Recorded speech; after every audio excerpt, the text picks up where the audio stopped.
Thank you for the recording, Michael. Let's just everybody identify themselves. You all know me. I'm Mark. I'm the mother hen here. I'm just going to take it away. I'm Yasmina. I'm on the Stormwater Committee.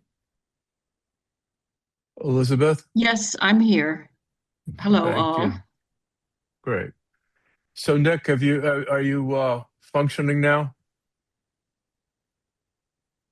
I don't know, Michael. What do you think? It says he's functional. He may be, in traffic or whatever. He said he made it home. He's looking at his Oh, computer, okay. and he can't unmute. No, he's unmuted. I hear you, but Nick? Well, he can join. You can just go ahead and get started without him, and he can join from his other laptop if he can. Okay. I can email him the link again if that works. Yeah. If you'll hold his hand, I'd really appreciate it. All right. So that's us. Our first order of business is to approve the minutes from the prior meeting, December 8th meeting. I've shared a copy with all of the members. Is there any member who objects to these minutes or wants to change them in any way? Okay, so could I have a motion to adopt them, please? I'm totally fine with the minutes. I just want to make sure that we're going to post the recording of the meeting with the minutes, as we spent a lot of time going in depth on all the different comments. I Michael, is think that feasible? I thought I had already reposted all the recordings, but if I haven't, I will post whatever I do have. Awesome. You thank probably you. already have. Thank you. Yeah, I can't quite remember what happened a month ago, but But yes, I mean, let's yeah, not let this go. Just please call Michael tomorrow or text him to make sure, okay? I'm going to check right now. Oh, okay. That's even better. Elizabeth, can I have a second? Seconded. All right. So all in favor, please say aye. Nick will have to clap very loud. Aye. Okay, aye. All right, there's the a Nick minutes there. are adopted. The second, getting to the purpose of the meeting, this is our second review of a draft report with Megan and Valens. And we had, I don't know, what did we have, 100 comments or something last time? And bless it, 160, I think it was. 160, and bless her heart, there was a comment by Megan with regards to almost all of them, and her effort to address what her understanding of what our comment was about. So the purpose of today's meeting is to make sure that, basically, to look at the second draft, make sure that we're comfortable with Megan's responses to our comments, and if we have anything we want in addition, in reaction to Megan's response, to bring that to her attention now. But I'm going to start someplace else. I've talked to a few people about it. I'd like to, this is the only opportunity that we really have before we get totally nailed down, to make sure that this task force has performed its oversight and ensured that the product is consistent with the scope of work that the town has with Valence. So we're going to start there. And I think that the best place to start, and I think Megan's going to put this up on SharePoint, is page 3 of the scope of work, which talks about the first point. Oop, I got to get my notes straight here. Oh yeah, I forgot. The first point I thought we'd start is at task 2.3, but then go to the second page, which talks about projected rainfall estimates due to climate change. And I had a question, Megan, about that. I see, you know, your work is so professionally precise, and I'm sure it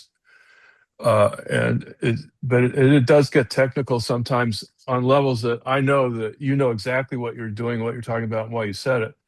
But I still think that there might be uh, a little bit of work that can be done to make it more accessible to us lay people. And so, what I saw for the projected rainfall estimates, when I looked at your report, I sort of got caught up in your measurements of flow from rain to flow to capabilities. And I thought that it might be important to also talk about inches, the amount of the volume of water that falls, or the measure of water that might fall.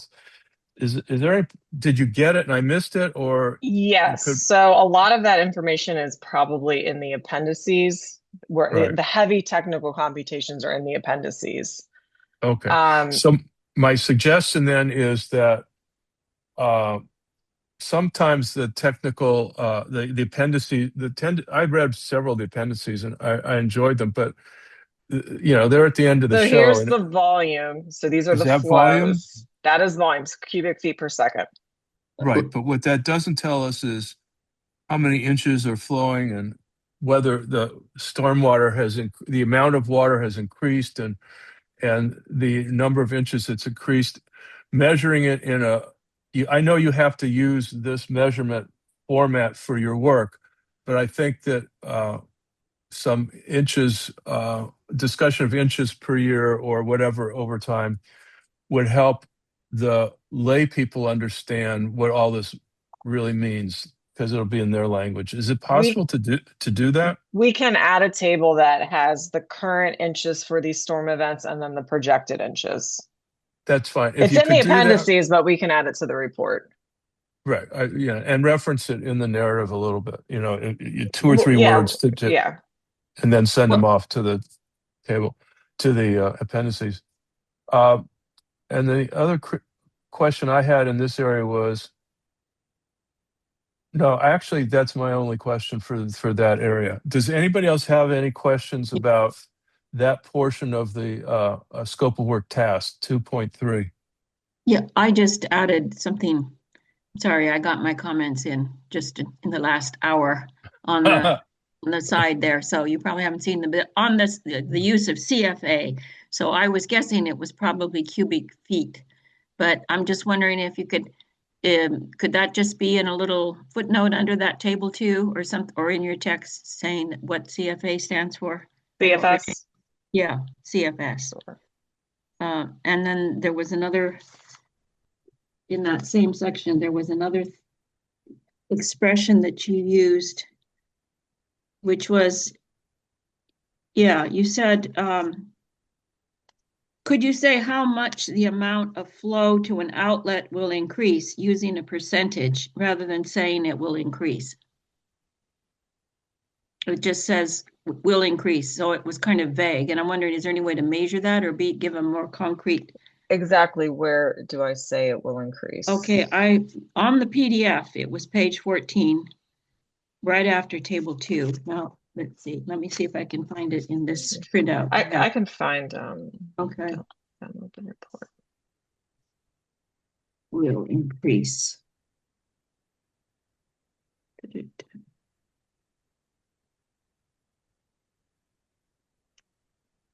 Well, it's not a major thing. I'm saying, and it's something definitely to do with that. There it is. It's in the little paragraph right Yeah, after table 2. It's the second to the last line. It says, thus all recommendations for pipe sizing and upgrades have considered the amount rainfall will increase due to climate change and are sized accordingly. so this table shows the increase of the flow. And we're going to add a table that shows the increase of the inches of runoff. Uh-huh. Okay. Does that do it for you, Elizabeth? Yeah, I guess maybe it was the first sentence, shows the amount flows to an outlet will increase by 2050 due to climate change, but it doesn't say, by 100% or 200% or 50. Well, I don't know. we just showed numerically it goes from Yeah. 104 to 123, 367 to 415, 849 to 997. All right. Right, but you know exactly what that means, but we're concerned that residents are going to suffer when trying to figure out what you're trying to say. So I think Elizabeth's point about saying it's going to increase, it's anticipated that it will increase 10%, 20%, 30% for each one of these time periods, with reference to inches, sort of like will grab people better, grab civilians better. Is that a problem? Not necessarily. Okay, When- great. You know what it is? It's, I think, trying to visualize what a cubic foot of water looks like and where I would be. Right. Would I be at that little catchment basin in my backyard where it's about Yeah. halfway up my thigh, for example? Just, Yeah, you know what I I'm mean? It's hard to get a, I'm on it. All right. Well, So or would I it be think this down? is- visualization Yeah, I think is this an a important thing. visualization issue, and Or- maybe or- including a chart would just resolve some of these issues. Maybe just a chart, showing that you've got more than a doubling of the flow of water in 10 years, tripling, more than a Right. tripling of the flow of water, and then that will just help Yeah. laymen understand. Megan, you figure out how you want to do it. We're just asking do you that want percent increase from current conditions to 2050 or percent increase between the 1 year, the 10 year, the 100 year? Because nothing's tripling. I mean, it goes up Yeah. 25%, Well, we go from 30%. we go from 104.20 to 367. That's So that- going from a 1 year storm event to a 10-year storm event. The right? same current. So the 1 year is 104 currently, and in 2050 is projected to be 123. So you have to look at it vertically Right. for the increasing. I understand. Oh, I see. I'm sorry. I apologize. I misread that. And we So- will add, I can, whether it's the rainfall inches or this flow table, we'll add a percent increase. Okay. Right. I think that would help. That would help the visuals a lot. The inches is how people think. This is how engineers think, and Or it's the major. only way. It's the only way you can get your work done. So, but remember, we have to sell this, and by sell it, I don't mean convince somebody to do something they don't want, but it's like get them to understand why they might want it. This whole effort, and so we think that would help. All right, so Megan, take your shot at do what you think is the best way to make a visual presentation of what you're saying here for lay people. Moving on into the report section 3. Is there anybody else has any other comments about 2.3? Okay, so I'm going to move us now forward to 3.1. And I actually found this very useful for me to actually read your report, Megan. Doing this analysis gave me a framework to read it. So,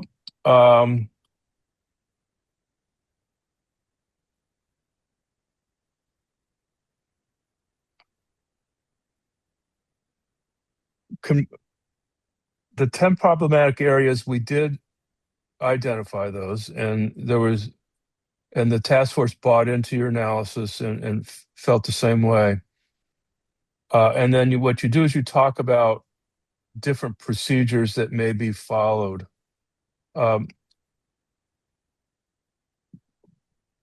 don't know if this is the right time to analyze this, but some of these, my read in your remedial section was that some of these efforts require that the village to be really effective. That requires, especially this self-help stuff, requires that the village do some of its work in order for the residents' work to be effective.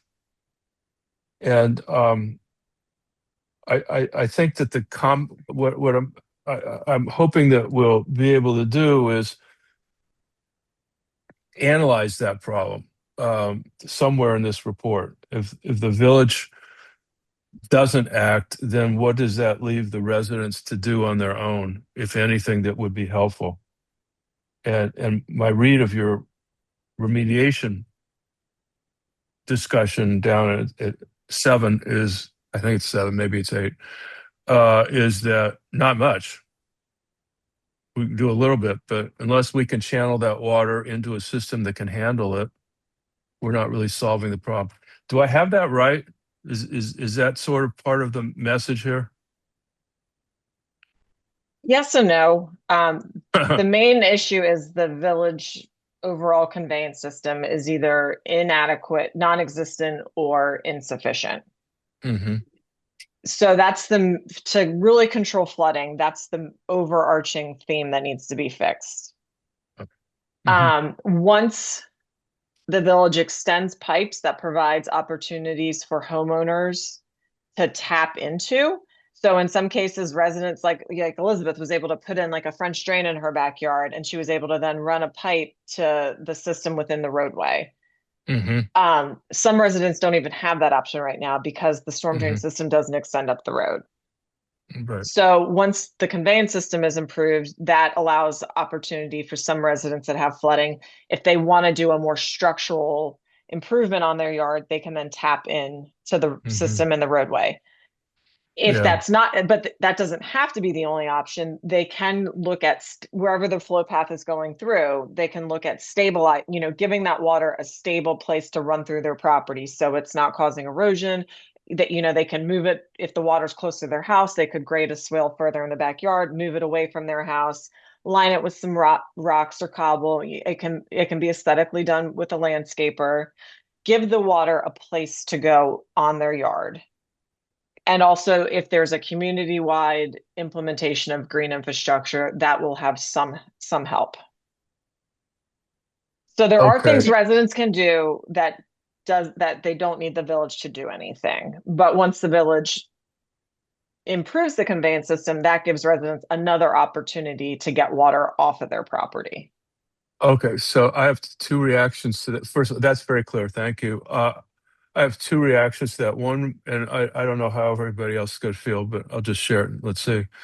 I think if I came away from reading the remediation section about what people can do, thinking there wasn't a lot of point to it, doing it if the town doesn't increase the ability to take the water off site, then maybe you want to look at how you said that so that we don't discourage people from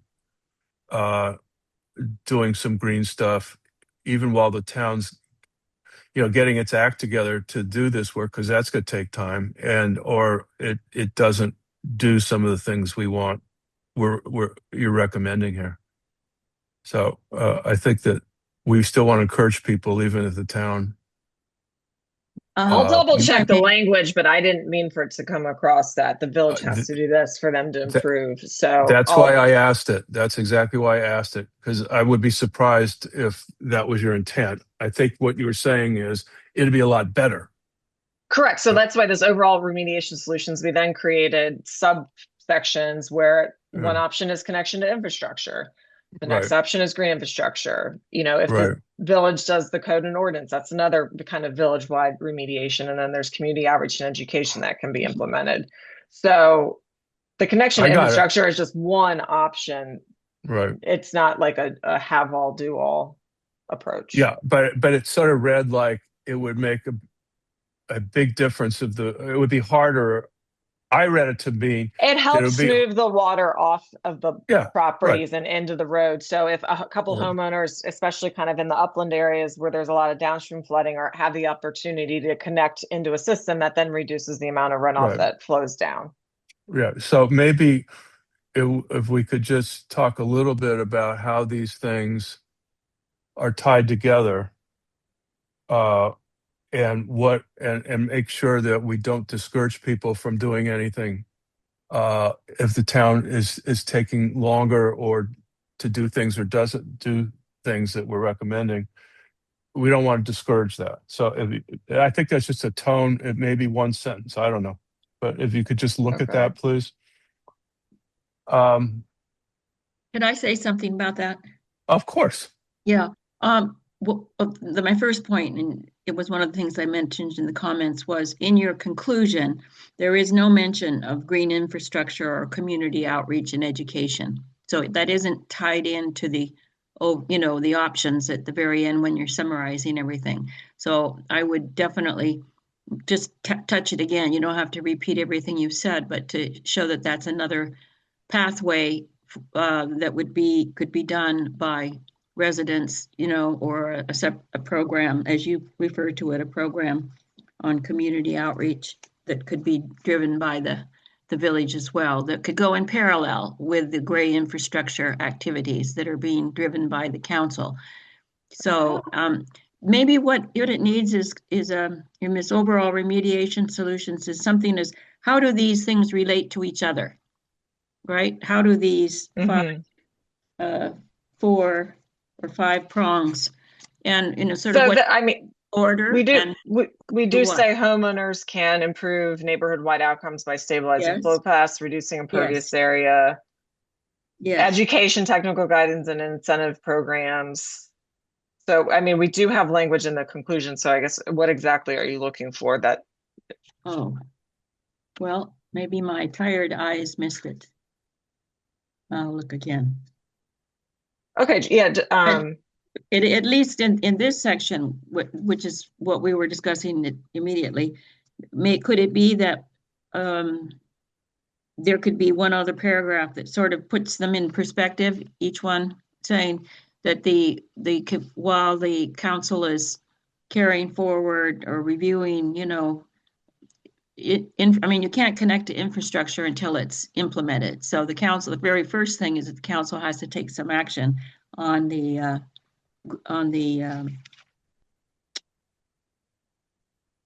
all of the foregoing, all of your gray infrastructure proposals, right? Which isn't mentioned again here, is it? This talks about connection to it, but as a separate bullet, that's a whole set of projects that have to be done, and some of those residents will have to wait until they're completed in order to connect, right? So that's a timing or a scheduling kind of an issue for that option to happen. The green infrastructure, maybe not so. That's something people can go ahead with. Code ordinance, again, that's another priority one. I would say kind of like priorities for council action and then priorities with options for residents, maybe in 2 categories. Just because what's the order of, someone might not be able to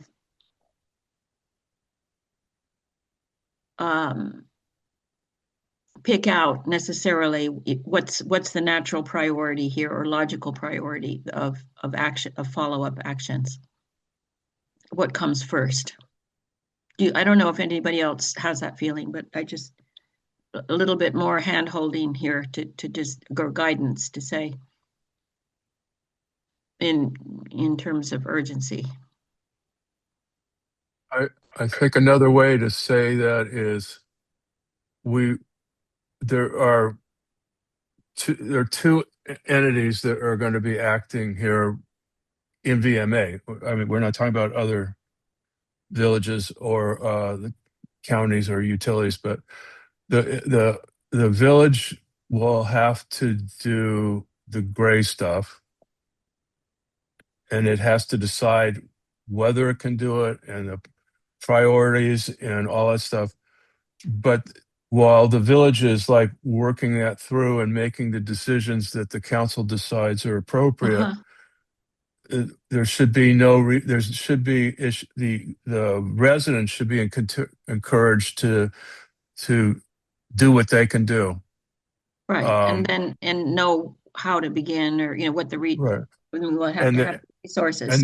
And then maybe they need to understand, once they do what they do, how it'll be tied in to improve things once the gray work is done.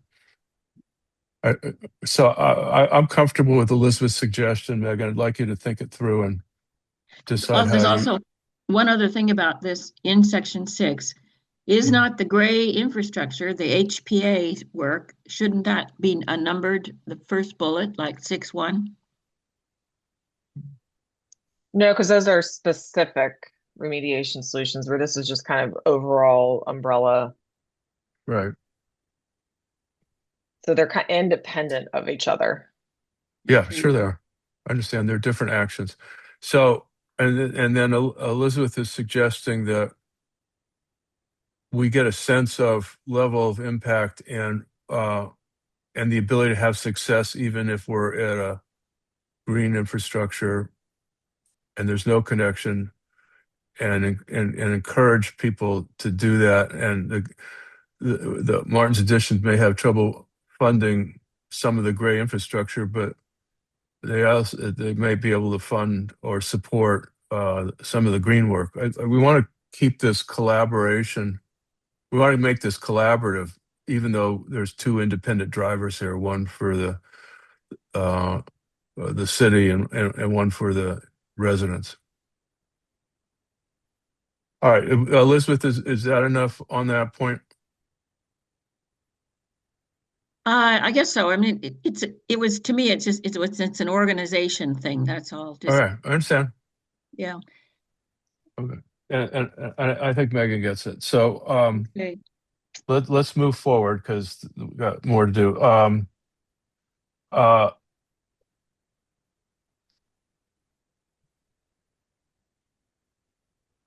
Oh, moving down one, there was the next one was develop concept site plans for the alternatives. I think do we have all that done, Megan? Is it in there? I can't Yes, remember. they're not in Okay, this narrative. They're not in the Word document. They are inserted as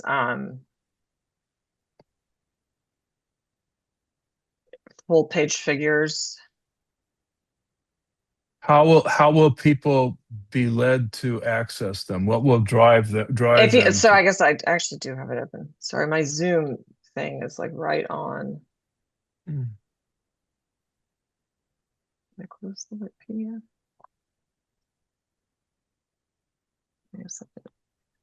Oh, here it is.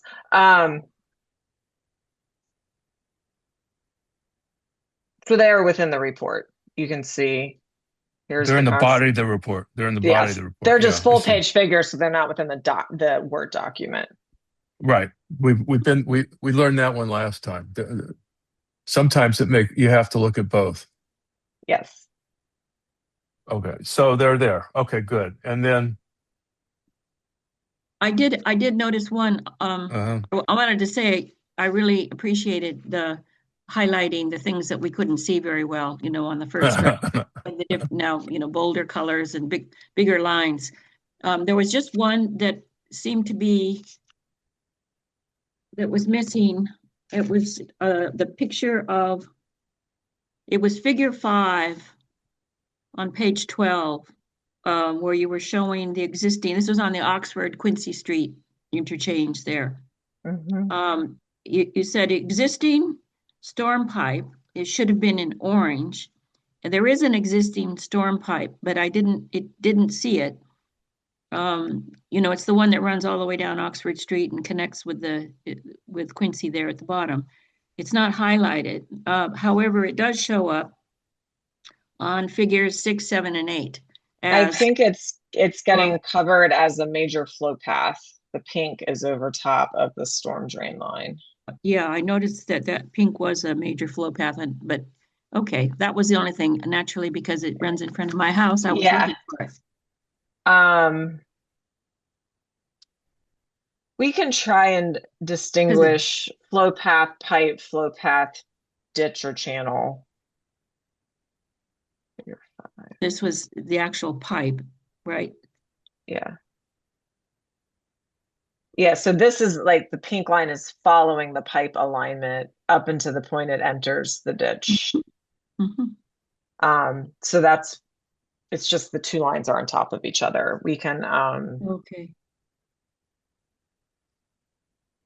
There's not a whole lot of room to squeeze another line. We would just have to make two additional legend items, and it would be flow path, storm pipe, existing storm pipe, flow path, channel. That Sure, works. that would do it. Good. Figure 5.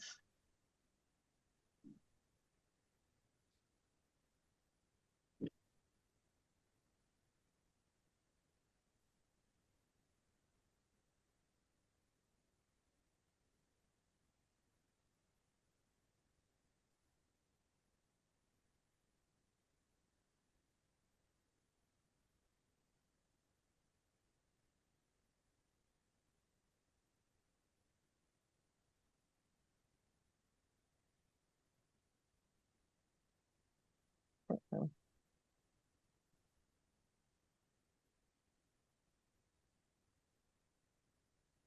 think my light in the office just died. Okay.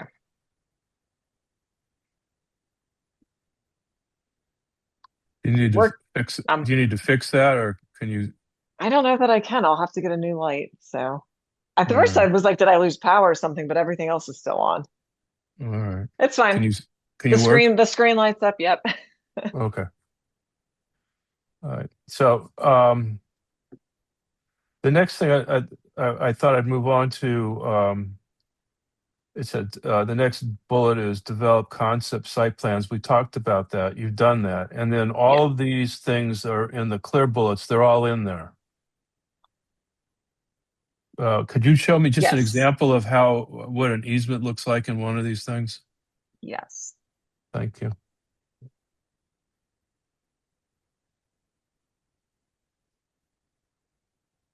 Housing easement. I'm sure you have this So whole thing here, memorized. All right, the yellow. Okay, the yellow. You great. typically go a certain distance offset from the center line of the pipe, depending on the size and the depth of the pipe. Sure, sure. Understand. Okay, great. So that What? means that you have to get permission from the owner. Yes, the like formal easement plats exhibits are prepared with legal Mhm. descriptions. They're Okay. recorded in the county land office and it rides in perpetuity with the property. So that way the owner, whether it's the village or the Yeah. county, is able to go in and maintain it if something were to happen Yeah. to it. Okay. So the What's your homeowners cannot change anything over the easement land. Can't dig it up. Can't. They can't build structures over it. I mean, Right. they could. I mean, if they do, then when that needs to be maintained, like the fence or shed gets taken out, and it's at the financial responsibility of the property owner Okay. what's your if they don't adhere to the easements. Megan? What's your experience in communities collaborating or cooperating to allow these easements? How Um, does that? Is every that community is a little different. It depends on the kind yeah, of their political climate feelings. yeah, Um, Generally, especially if they're affected by the flooding, they tend to exactly. be cooperative. But you still have people that don't believe in climate change or flooding, and they can be a little harder to work with. Sometimes at that point, it's kind of neighbors getting involved and just, Uh, collaborating and saying, the overall good. And that's why the concepts that need easements, that does affect their ranking just because it can take time to coordinate and get these homeowners on board. okay, that makes But complete sense. we do encourage early communication with property owners. Like if we were in the design and permitting phase, we would reach out to property owners at like the 30% design, say this is Mm, what we're looking at, and get their feedback. And if they don't like something, how can we tweak it to appease them? And then we go back to them at the next design phase and say this is where we're at. And yeah, then at 90%, once we've kind of had regulatory review and make comments to make sure we don't need to change anything, then we prepare the formal plats. And that's when, they have to sign off on everything and it becomes more official. So most jurisdictions will not issue, you can apply for the permits, but they will not issue them. And you obviously cannot construct until you have the easements. of course. So it's constant communication with those homeowners through the process, but they don't actually sign away the easement until like the very end of the design process. Do these easements sometimes become money issues? Um, Or, some homeowners might hold out wanting financial okay. incentives. Hmm. I know we're doing a huge project in another jurisdiction and they are not offering money. they are obtaining grant funds, the municipalities putting up their own money, and it's like, we are protecting you. So that's kind of the trade-off. Okay. You can continue to flood, or you can kind of be on board. That's fascinating. All right. So, in that same 3.2, identifying the stakeholders, can you show us examples of identifying the stakeholders in the report? That is.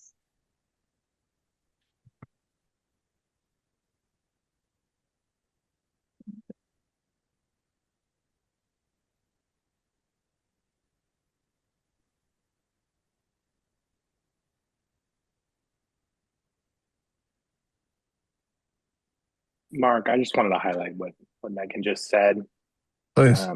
especially with my experience on Brookville Sidewalk, is that there will be, yeah, there will be We've talked people, about that. Yeah. there will be people requesting payment for signing an easement, and it only takes one person to request that in order to shut down the entire project, because you can't, you can't Right. do part of a pipe project without doing the entire thing. And then if one person is getting paid, everyone else will find out about that and they will want to get paid as well. So just to keep something in mind. So the stakeholders, we do identify the agencies or the permitting agencies that would be required. And then in the appendices, the property or the projects that require easements, we identify the landowners that would have to sign off. So those are the primary stakeholders for these projects. Could you go back to the stakeholders thing where you were just like running the cursor through it? Because now I'm remembering it. Permitting. Okay. What The page is permitting that? agencies, neighborhood, No, community organization. Right. I thought that maybe an appendix, there might be a chart of all these entities and when they come into play and what kinds of work would require them, so that we have that map, a roadmap ahead of starting work. I mean, in this case, the only key stakeholders are the permitting agencies and the homeowners. We didn't really, there's not a lot of Okay. nonprofit grant opportunities. That would be Right. more related to the green, if you can get some green infrastructure assistance. Sure. And then obviously just any task force within the community would be a key stakeholder, which. Right. Then there was then you discussed permitting. What section was that in? It's on page 51. Yeah. Could we go to that, please? 7.1. Yeah. Yes. Yeah. I thought it was hard for me. I think that should be a chart or bullets or something that make it clearer which permitting entities are involved and which kinds, for what purposes, and in which kinds of projects, rather than prose. So I thought that it would be easier as a working document for Michael and the council when they move forward, if they have the chart that says, okay, this is it, then you got to do this, you need this guy. Well, this is a chart that says if you need the local or the state and federal. Yeah. For each HPA. But that's true, but you have a bunch of other entities listed in here. Well, that's local. That's state and federal. So we then list when why a state or federal permit would be required. So that way, if this says yes, you can go up here and see why. It either needs SHA or it needs MDE in the core. Yeah. And I think it would, if you could just expand your chart by one column and put the why in there, then you may not even need your narrative, but it would be easier for us to plan when we move forward. Because this is going to be all about, if we decide to do things, it's going to be all about planning and linear implementation. So if there's a little chart, a little map, it'll be easier for people to cover all the bases. So would you please think about that? Sure. Okay, thank you. You mean, what your suggestion, Mark, is that they put the abbreviated name of the agency in another column? Megan will come up with the best way to do it, but it seems to me we want Well, to this is the identify. way we always do it, so. Okay, so that just goes to show you when some lawyer who's not working for you starts looking at things, we have different glasses that we wear. It's maybe it's not important, but Michael, do you think it would make any difference if that narrative paragraph was charted for you, if you were running this project? We could even bulleted it so it's just broken up a little bit more. Yeah, that would be just as good as chart does accomplishes the same thing. Okay. It And I breaks can up maybe the break it up and say local permitting and bullet, state and federal bullet. yeah. Okay, that'd be great. I Uh, have a similar kind of question, Please. in terms of understandability or usefulness on your 10.1 federal and state grants for flood risk reduction. Wondering if you could plug the high priority areas into that section. So it's sort of which high priority areas would be best bets for MDE Comprehensive Flood Management Grant Program, for example. Oh, Right? so, You yeah. mentioned, So mentioned you're talking pool. about tying their prioritization to the factors and to the Well, not projects. all, each of those sources fund different Mm, things. And so yeah. the HPAs that have to deal with stream beds, like the one on Delafield and the one on Raymond Street, somewhere up there, would qualify for funding from one of these. I can't remember which. Maybe it's that Conservation Service one. But the others wouldn't. That's what I meant. It just, Yeah. Delphi is the only one that really has like a water quality improvement component and stabilization. uh-huh. So that could be the CBT, and it could even be under this flood management grant, but really the rest would fall mostly under any of them, minus all of them could essentially be covered under any of these grants Yes. Oh, okay. because they all have to There- do with, infrastructure repairs, restoration, protection of work associated with a flood event. But they all Uh, need to be applied for by the county government. So that's where, you have to work with the county. Mm-hmm. The Is that county, stated? Is that stated here? That's an Mhm. important thing to know. It's in here. And that's where I Mm. say, I think, this would be a grant, the more regional you can get, the better. So if you get the adjacent villages on board, if they have plans for repairs and improvements, you all work together, approach the county and say, Yeah. look what we could do. Yeah, I saw that discussion somewhere in here. And I think Uh, it would be helpful to really emphasize just the synchronicity that, Elizabeth was alluding to, talking about earlier, and that you're discussing now, Megan, to really, really emphasize that synchronicity in our executive uh, Summary. summary at the beginning, and maybe provide just an image so that it's really clear um, for people that the things need to happen at the same time. What image? What kind of image? Maybe it's just a chart of relationships showing how, we need to work to develop relationships at the same time as we're exploring some of these solutions and potential funding, because that collaboration is going to be really critical to getting the funding to make these projects happen. Okay. That's fascinating. Good thinking.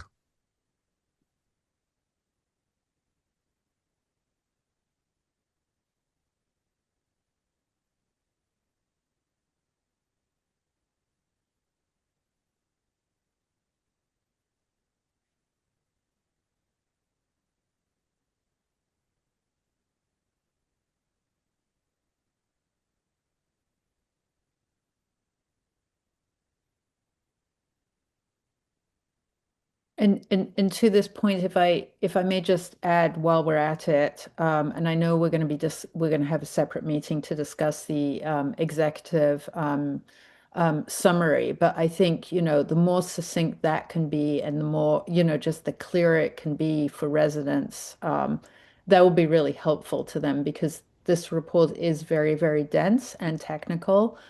So to tease out these important points will just make it more accessible to folks.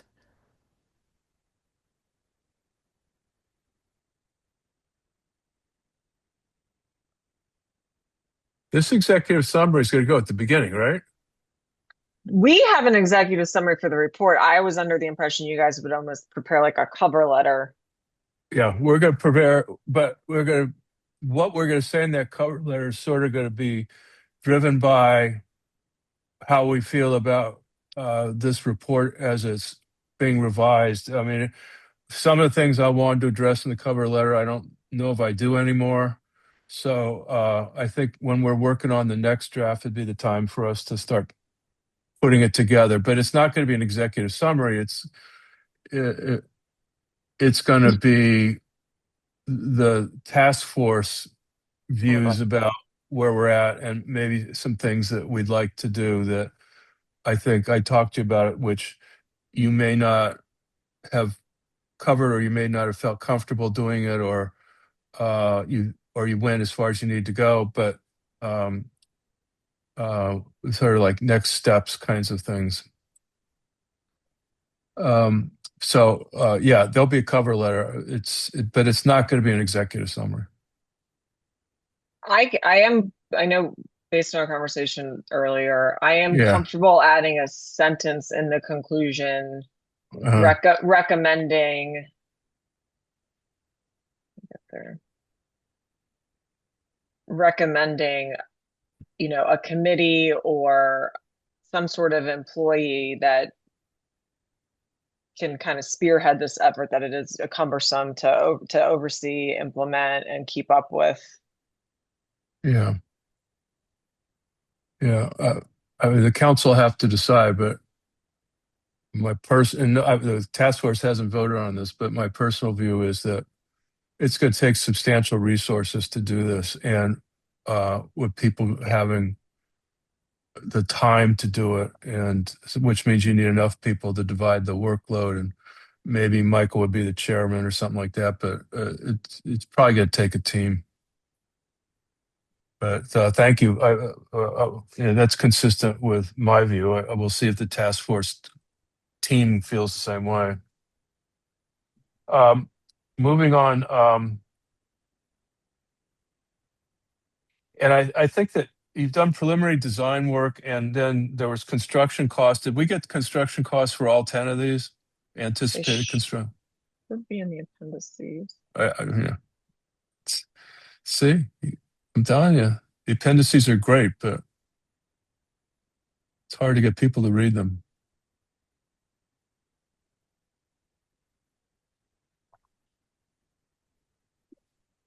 Oh, it's hard to see. So this is the cost. Did she not give? Okay, oh, here's the cost. Here it is. Oops. I don't know.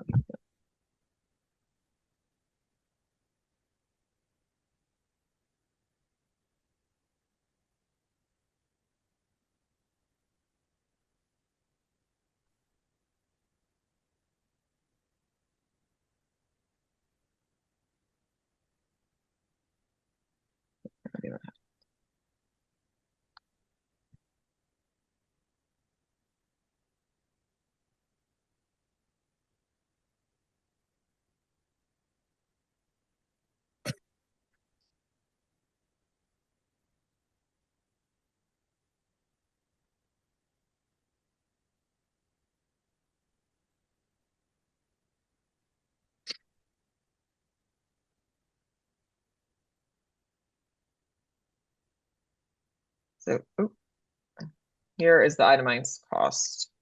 So each HPA,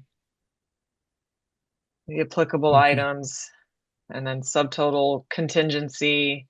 And then we always just estimate 20% for engineering, design, and permitting, and then that gives you the total. Okay. Does anybody besides you know what these initials stand for at the top of each column? That's a tease as well as a question. I can add a little legend at the bottom. You got to do something to help us. Yeah. Okay. And you might want to put the cost at the end of each of the HPA recommendations and reference this chart for detail. Let me put it. I'd rather not do it at each one. Where do we have?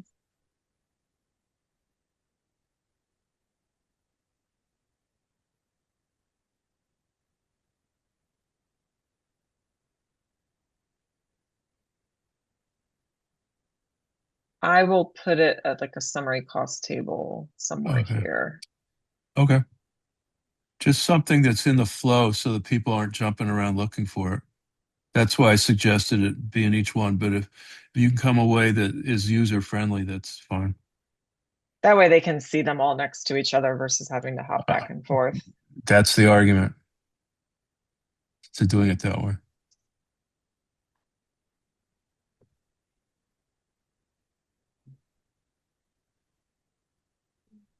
Okay.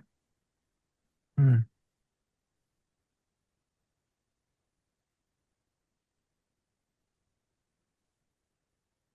Oh, you remember we talked about the fact that you were ranking these based upon the criteria that you think were appropriate and the values that you think were appropriate. But we were going to say something about this is your We analysis, but it could be subject to other concerns that the village has or residents have. Weren't we going to qualify it a little bit?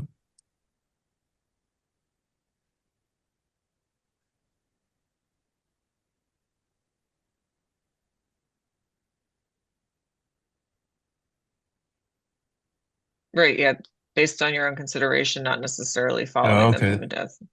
Okay, that's As good. feasibility and importance to residents dictate. Right. Perfect. Thank you. All right. So I got a few more of these things. Let me just look because I think we've covered a lot of them.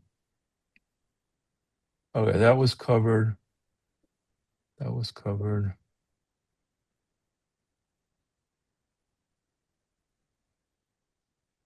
Yeah, I think that's covered. Excuse me one moment. Please.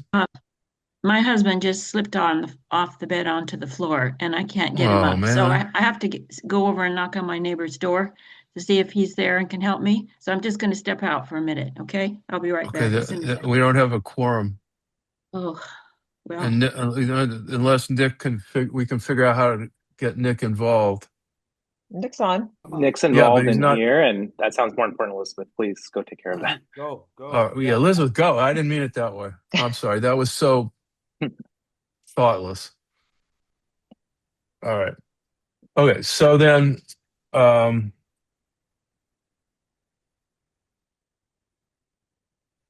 I don't think I have any more questions about the contract scope of work. I do have, does anybody else? And then after that, I want to look at the additions to the scope of work. Uh, I have a few questions there.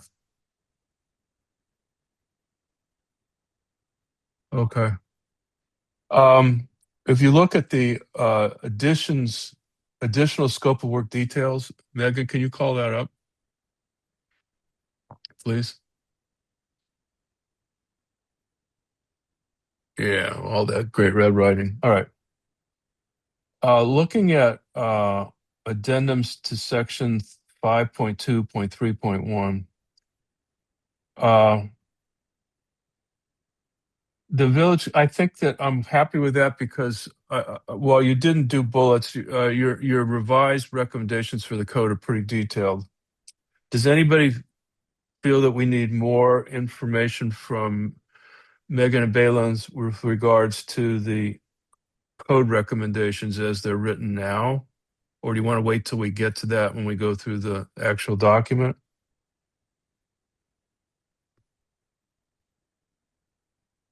Actually, it's just me and Yasmina, and she's muted. Nick is here too. Oh, great. I'm fine with the code recommendations as they are now, and we can go through them Okay. if time allows. But Okay. yeah, I had a look at them earlier, and I'm fine. Great. It's really so much better and more helpful for us to talk about it with the village. Okay. Identifying public education topics. I think that's been dealt with pretty well. Do you have any questions about that, Yasmina? Or do you think the way it's written now is a lot better? I mean, I think it's a lot better. Uh-huh. And you had said in one of your earlier emails that you wanted a volunteer to kind of work Yes. on, kind of pulling that out a little bit. So I did start putting some Okay. thoughts down, and hopefully the whole committee can provide some feedback, and Megan as Sure. well on that. Okay, so then you're going to do for that what I'm going to do for the code, which is come up with some bullets that may be a little bit different than what Megan said, but absolutely consistent with what she's written. Consistent and just putting it in the context of how our village usually works. So yeah. Exactly. But Megan hit all the high She notes. hit absolutely and more. It's just a matter of like translating it into VMA language. Yeah. All right. So then remediation options.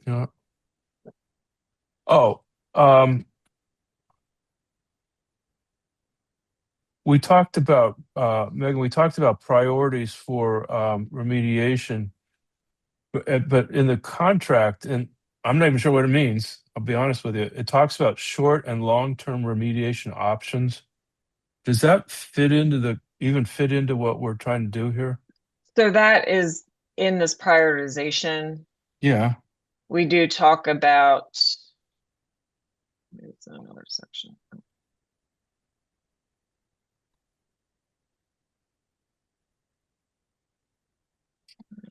Somewhere we talk about short and long term.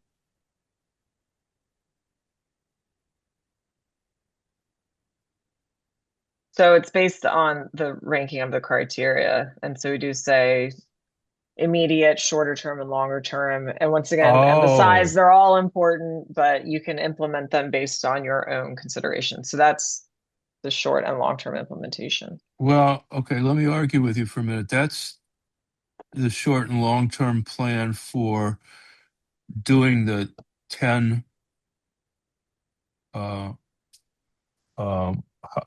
I always forget what those initials stand for, but the 10 areas that we picked as being the highest priority, and then we prioritize them as a recommendation with the understanding that the village could and the residents could change their priorities.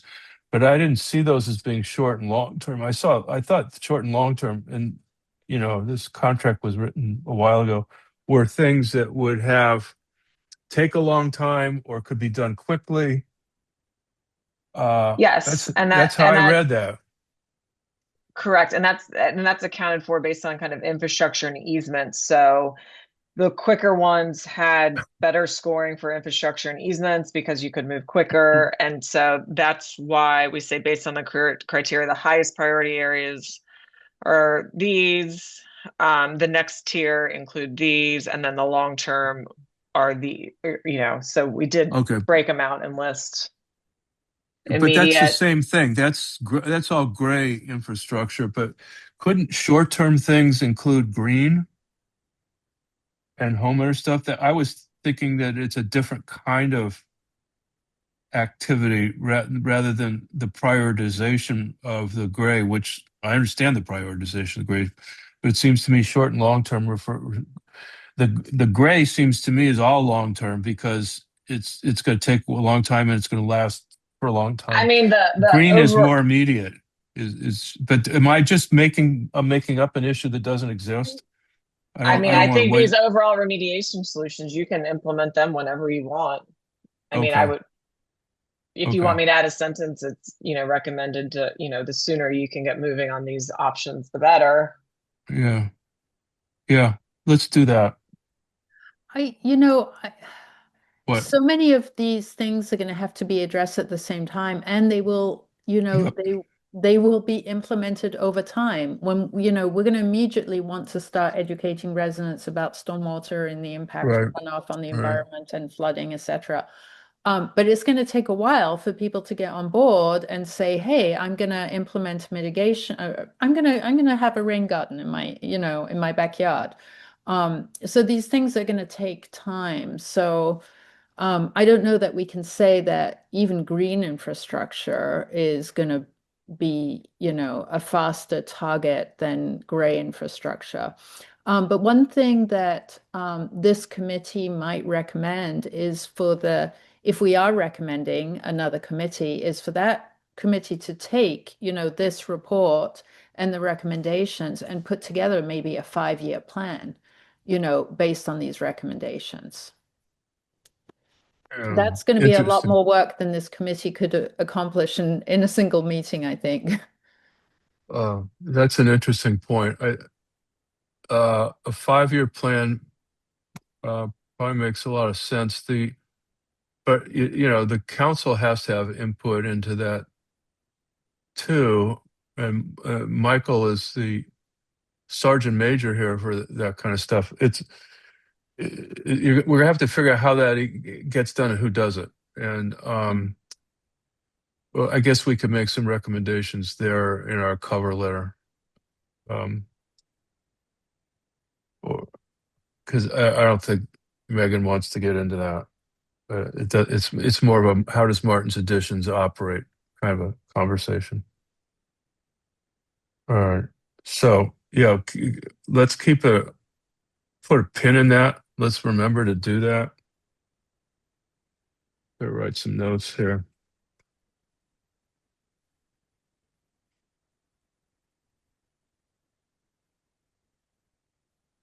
Mark, this is And Michael. essentially, my point was, What? Mark, and obviously, Uh-huh.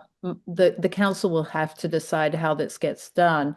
But, Sure. to really make sure that the end product is, actionable.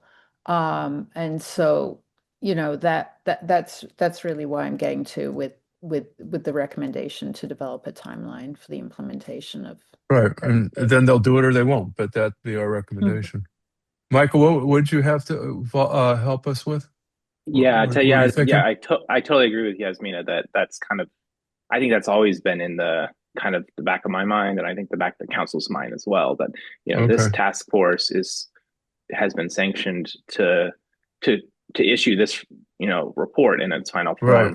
form. Right. That is just the very first step in a very, very long journey, and I actually would push back on the 5-year timeline. I mean, there's 10 huge projects here that and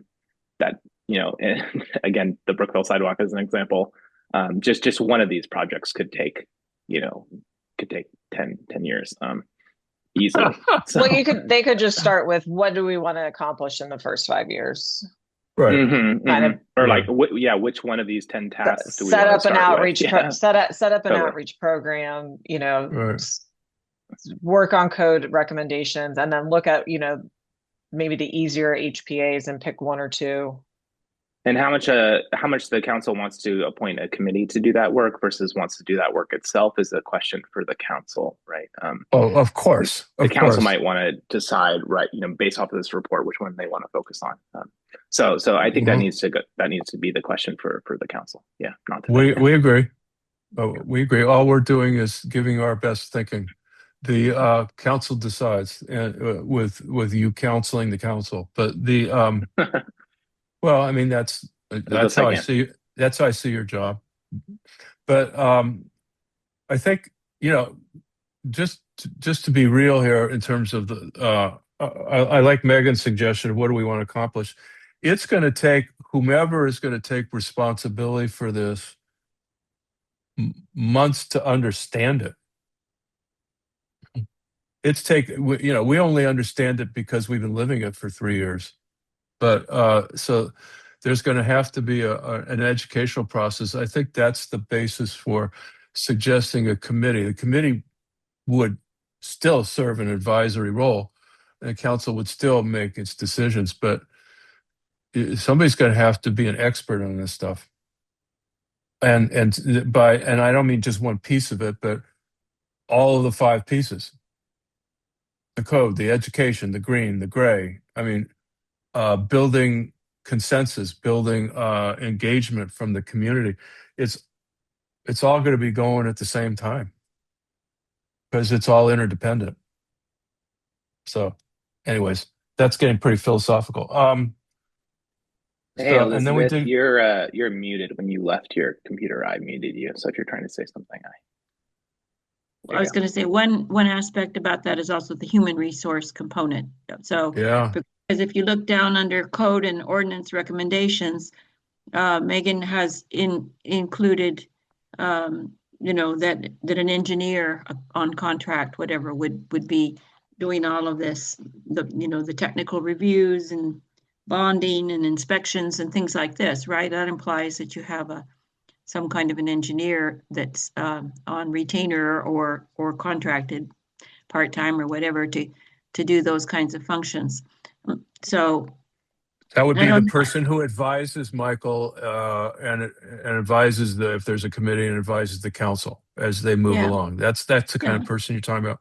Well, they Okay, might want to well- look at their existing human resource layout, if anyone has those Yeah. kinds of skills, and if they don't, you know what I'm saying? So those are decisions that human resource decisions they could make. That's one, and the other would be the legal human Yeah. resource to actually develop the text for the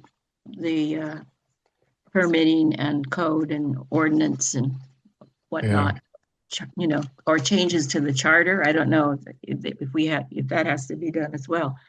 Well, let's raise some really huge things that are going to scare the heck out of everybody. So, but every point you're making is we want Michael and the council to be thinking about when we're done and figuring out where they want to go. All right. So then we've gone through the contract, and now what do we got left? We got some time left. My thought was now to go through all of the comments and responses and make sure that we're comfortable with where we are on these things. Is that all right, team? Yeah, we already did some of it, but there are We others. did, Mhm. which will maybe help us move quicker. Mhm. And a lot of these things I think can be done quickly. Oh yeah, so I'm going to start. Well, it's all about me, right? The first comment is, did we ever talk about surface water and underground rivers? Yes, that is in here somewhere. I did find it earlier. Underground streams. We do talk about how they were piped. Are there any that aren't piped?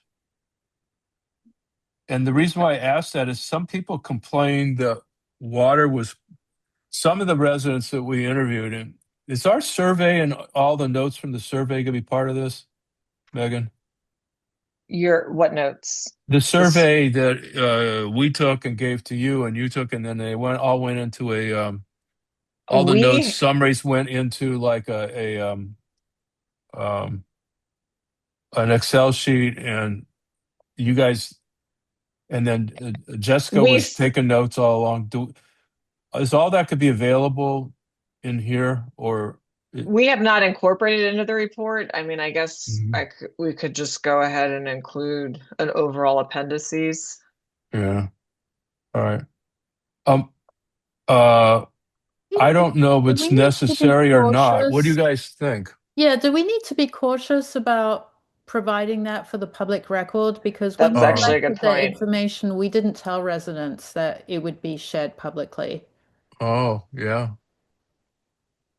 All right, that's a question for the lawyer. So here, this is the paragraph that talks about there was 2 small streams that flowed and that these were piped. So right, but are there any others? Because we did have some complaints about water percolating in backyards, at least 1 or 2 complaints. There are still some areas of this where it goes from pipe to open, back to piped. Yeah. Oh, Raymond Street, is that one of them? Culverts, oh, yard culverts, isn't, And then we did not, some of the percolation could be from groundwater or springs, which was not yeah. in the scope. This is related to stormwater runoff. Yeah, but it happens to be in the name of this task force. Oh my goodness. So we do What do- talk about how the rivers were piped for construction, and Yeah, I understand what you did. I'm trying to figure out where we are. Oh, I wanted to talk about, okay, we'll get to that later. All these little blue dots.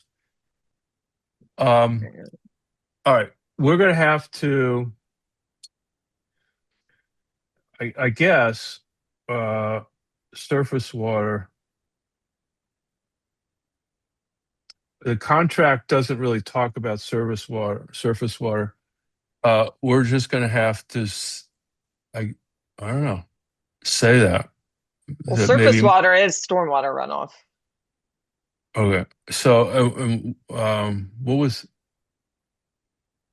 what's the name of our task force again? It's It is stormwater stormwater and groundwater. and groundwater. And groundwater is different. Yes. What's groundwater? Now that I've been on this committee for 3 years.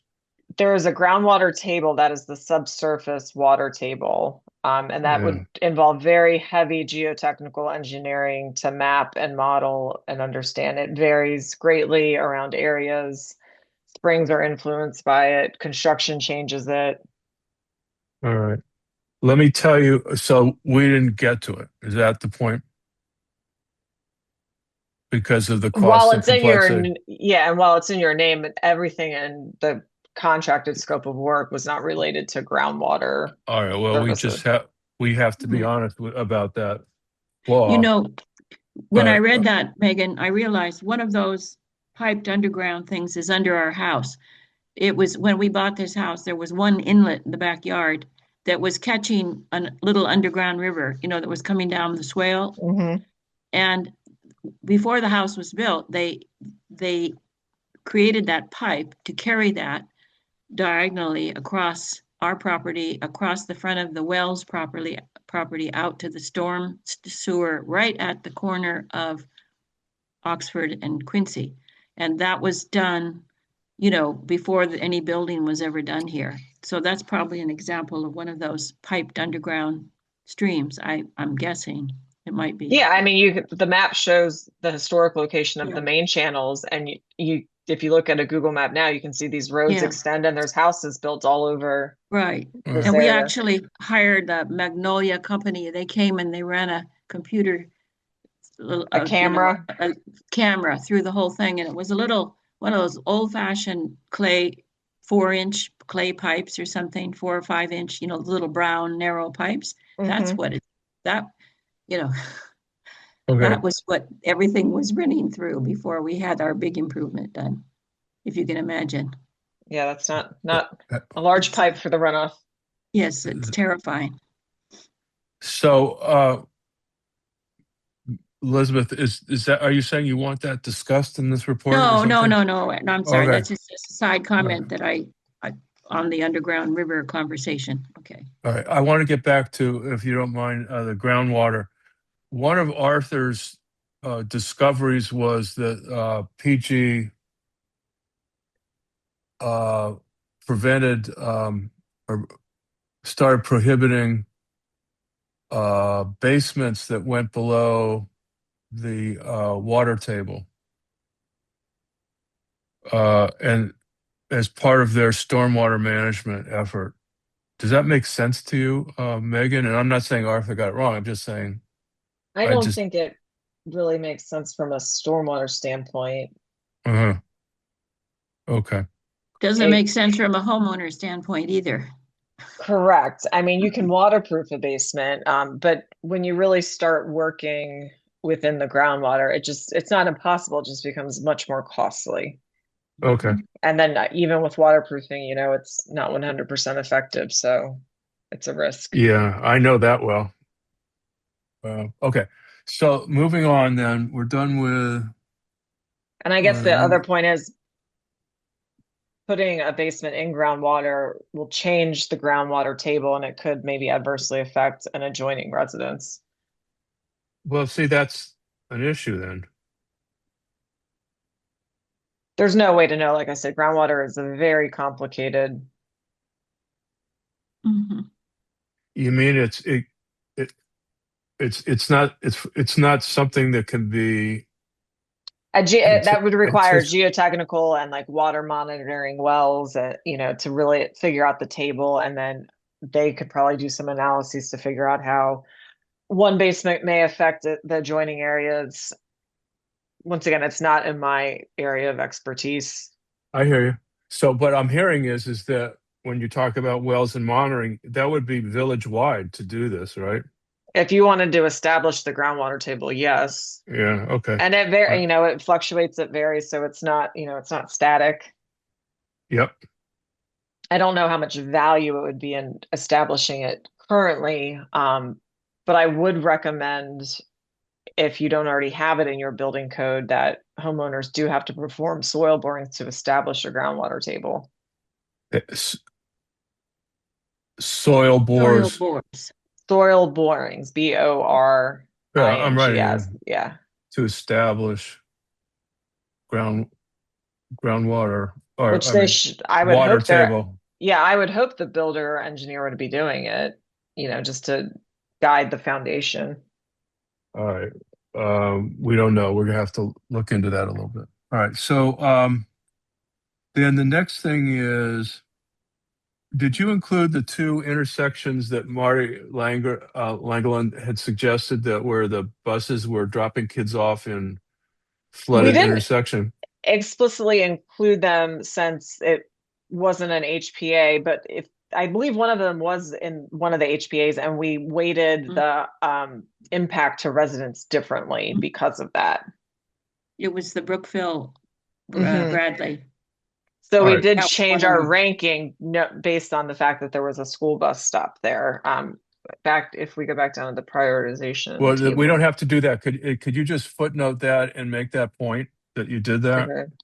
Because I want the residents to be confident that we listen to them and react to it. Okay. Just All right. as a quick follow-up on that, Michael, I think you were going to get the bus stop information and send that to Megan. Were you able to do that? Because I'm thinking, some bus stops are on one side of the Martin's Addition side of the road, and other bus stops are on the Section 3 side, and then all the way then past the shops. So do you have that information, Michael? I don't have the official locations of the bus stops. I have the anecdotal information as I see them come down the street. But the other thing is, Brookville Road is not within the village. So, thinking about how we're going to address the ponding problems in Brookville Road itself kind of creates a whole nother layer of difficulties. So, yeah. Sorry, I can be more helpful there. Yeah, that has to be a factor in your analysis, Megan. Was that a It does factor? we did say it needs SHA permitting. I mean, we proposed similar improvements on other projects, and it wasn't a huge effort to get a district office permit. This is just a small regrading of the intersection. Mhm. I know you've had different experiences with the sidewalk, but requiring a state permit is a factor in the ranking. Okay, that's the important point. And then this guy did we talk about the guy who's at 6807 Brookville, who told us that because of construction on Raymond at 35, 29, and 27, his where this construction came right, didn't follow the setback rules, that the flooded his yards, and it flooded his 4 inches of water flooded into his base in his garage. And also there was flooding at Raymond and Cummings and Brookville, the water was literally flowing across his property and flooding that intersection in addition to whatever Brookville Road was doing. Did you catch that story? Because I thought it was important. I did, but once again, we had to reduce the whole village to 10 areas. So that just doesn't get dealt with because it's a problem. And addressing the flooding in the areas surrounding or upland will help his problem. Or he can And what also look about at the the water running overall. off? What about, well, but the other point is that with regards, one of the reasons I thought it should be in there is he was attributing this to the failure to enforce the setbacks. And somebody had built within the setbacks and the water was running off their roof into his I mean, property. I just want to caution against introducing various individual properties. We have Yeah, to look at this as a village-wide approach. We can't propose a specific improvement for each individual property. That's why we did that overall remediation section. What I can do is where we talk about existing conditions.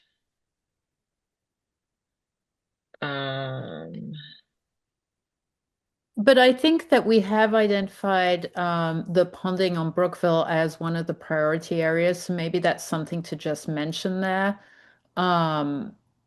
because it is being taken into account. well, As one of the priority areas, if I get that. Let me go back to our priority areas. I agree with that, but I don't think that was my point. My point was to tie it into code enforcement. That's what Code I and was going code to say. enforcement. Somewhere where we talk about.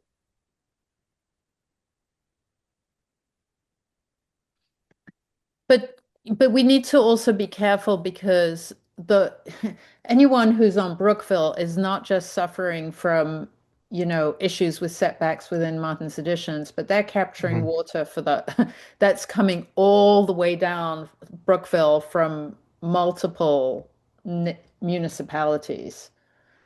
Right. I think that we want to be that we separate these things, and he separated them. So, and I agree with the prior discussion about not getting into what um, quoting from people until a lawyer says we can. But I think what we want to do is emphasize that in one residence the construction inside the setbacks had resulted in neighborhood flooding in a neighbor's property. And the point is simply to say we got to make sure that that doesn't happen.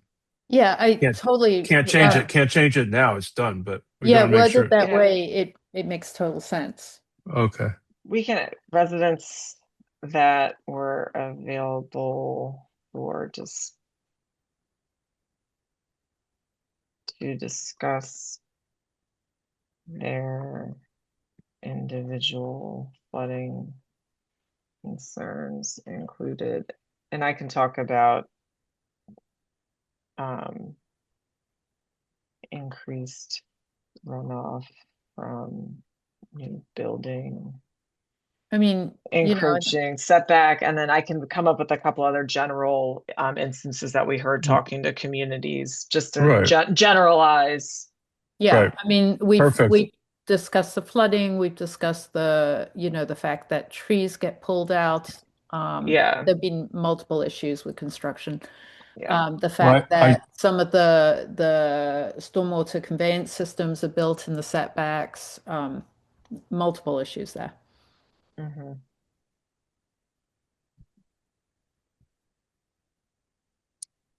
um,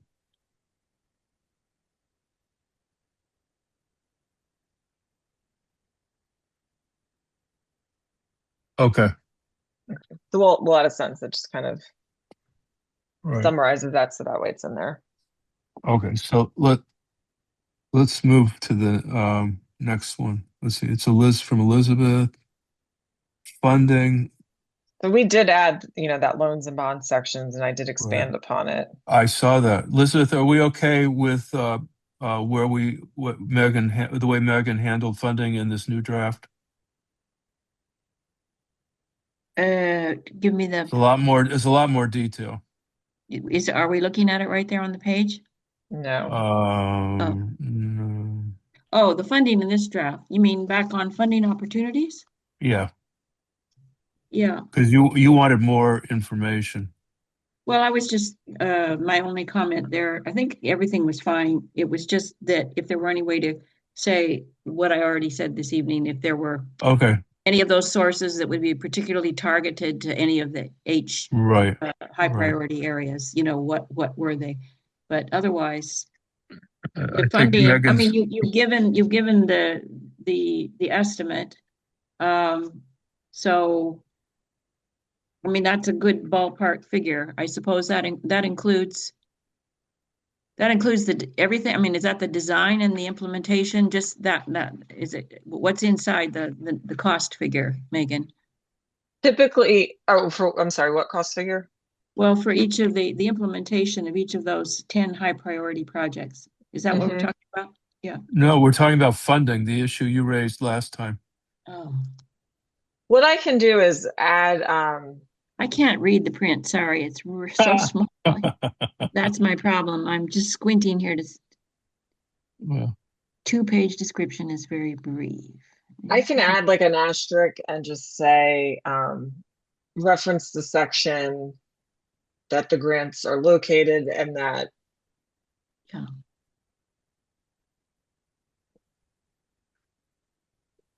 Or you could just have an overall sentence right before it where you just say that all of these are applicable to all of the HPA, right? yeah, And they would, and you like she said earlier when we talked about it. exactly. And you could also say Yeah, they would be even more, I would say likelihood of success might be increased by joining forces with neighboring communities on some yeah, of them where that's a possibility to do. yeah. That's a great idea. Well, she already says that they may favor regional this specific grant does. Oh, yeah. Okay.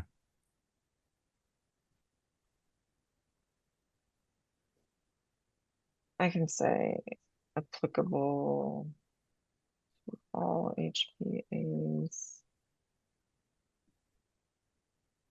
Applicable to HPA. Yeah. X. Or you could say it once. All right. Thank Okay. you. I'm All just right. So curious, have then, federal funding, this kind of thing dried up with all the must cuts to everything at the beginning of last year? Um, there are different other funding sources. The big program that got cut was the FEMA BRIC, Building Resilience in Communities. Mhm. But that just got overturned. I'm sure there's going to be appeals. Mhm. But some of the communities that were awarded BRIC funding and then it got pulled are optimistic. That it will be reinstated. Yes, it'll like I said, it'll get all right. appealed. It's going to take time, but when it was canceled, it was not legal. Mhm. Okay. I want to keep us moving. I'm sorry for being rude. Um, the code, the ordinance section, uh, I don't Yeah, think so we need that's to talk. you're gonna address that in your cover letter. We're going to deal with that Yeah. in our cover letter. Can you just pop that in here? Thank you. I have a question about stormwater utility fee. Is that something that generates enough income that it can actually be used to plow back into implementing the project or? Absolutely. Uh-huh. All of the work we do in Anne Arundel County is funded a combination of grants and their stormwater fee. So I'm an Anne Arundel County resident. I don't know the Okay. exact number. It's like $100 a year is Uh-huh. added to our property taxes. So I it's see. not a large fee. Mhm. The village can determine if they want to do it, how much it would be. It's typically also prorated based on your impervious area, your lot size, your lot coverage. So a larger house, larger lot coverage would have a slightly higher fee than somebody with a smaller home, less lot coverage. And that's where then that provides an opportunity for incentives for green infrastructure where homeowners, if they choose to implement rain gardens and install green infrastructure on their properties, you could then give them credits towards their stormwater fee. So it gives homeowners incentives. I see. Oh, okay. Well, that sounds very interesting. Yeah, it's typically added just to the property tax. So It gets range rolled with the into county? it gets rolled into your annual property tax. Montgomery County, I Or think, state of had it, each county can implement it. I don't know if you remember years ago when the rain tax was implemented and that was originally implemented at a state level and then it got repealed.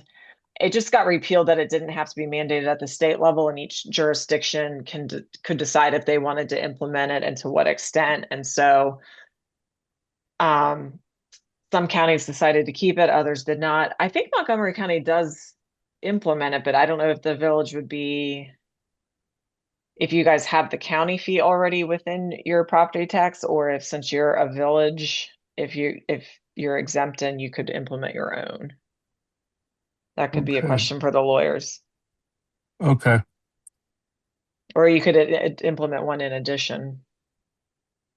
All right. Well, we get a ton of money every year from Maryland income tax, right? Forms for identifying Martin's Additions as your taxing district that goes into our budget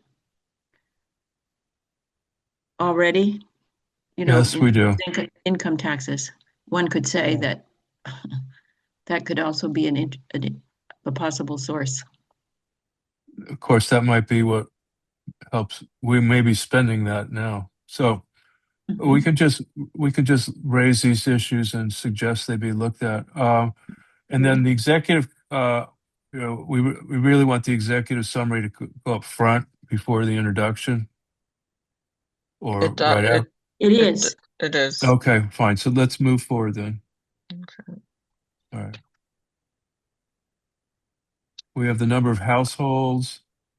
Oh, the number of households, again, there was the latest number I got from Marty, has a very, updated assessment was 330, but I wanted to check with Michael to also see rather than 324. Just, it's not a big Let me difference. know the number and I can update it. We pulled it based on a census, like a 2020 census report we found. Right. Yeah, there are 330 taxable properties in Martin's Additions. Okay. Whether those are houses or homes, it should be Say properties. Yeah.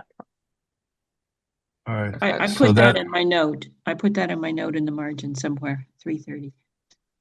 Yes, and so that's the answer. Michael just gave us the answer. Okay. 330 is properties, not necessarily residences. All right. So it's not 330 households, it's 330 I just the properties. properties. Yeah. Okay. Let's move on.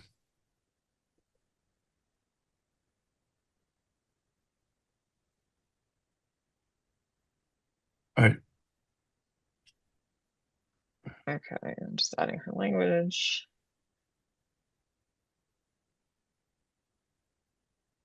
So task force member, this is for task force members, summarize the resident survey. Yeah, we already talked about that, but we're gonna have to figure out to what extent that. Do you want me to make a note here or just resolve it? I think you want to make a note that we did do that, but it's it's confidential documentation Okay. or something like that.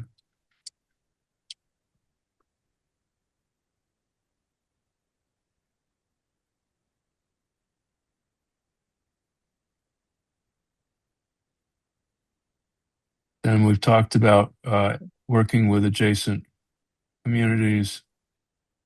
We've already talked about that, yeah? Mm-hmm. Okay.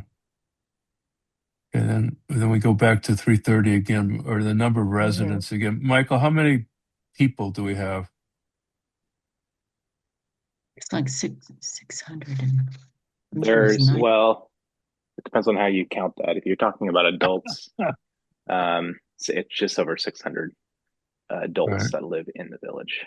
But census has us at over 1,000 residents, but that's because we have about 400 kids. Well, I think that they're residents. They may not Yeah, vote. yeah, Mhm. I'll say Mhm. 1,000. All right. Thank you.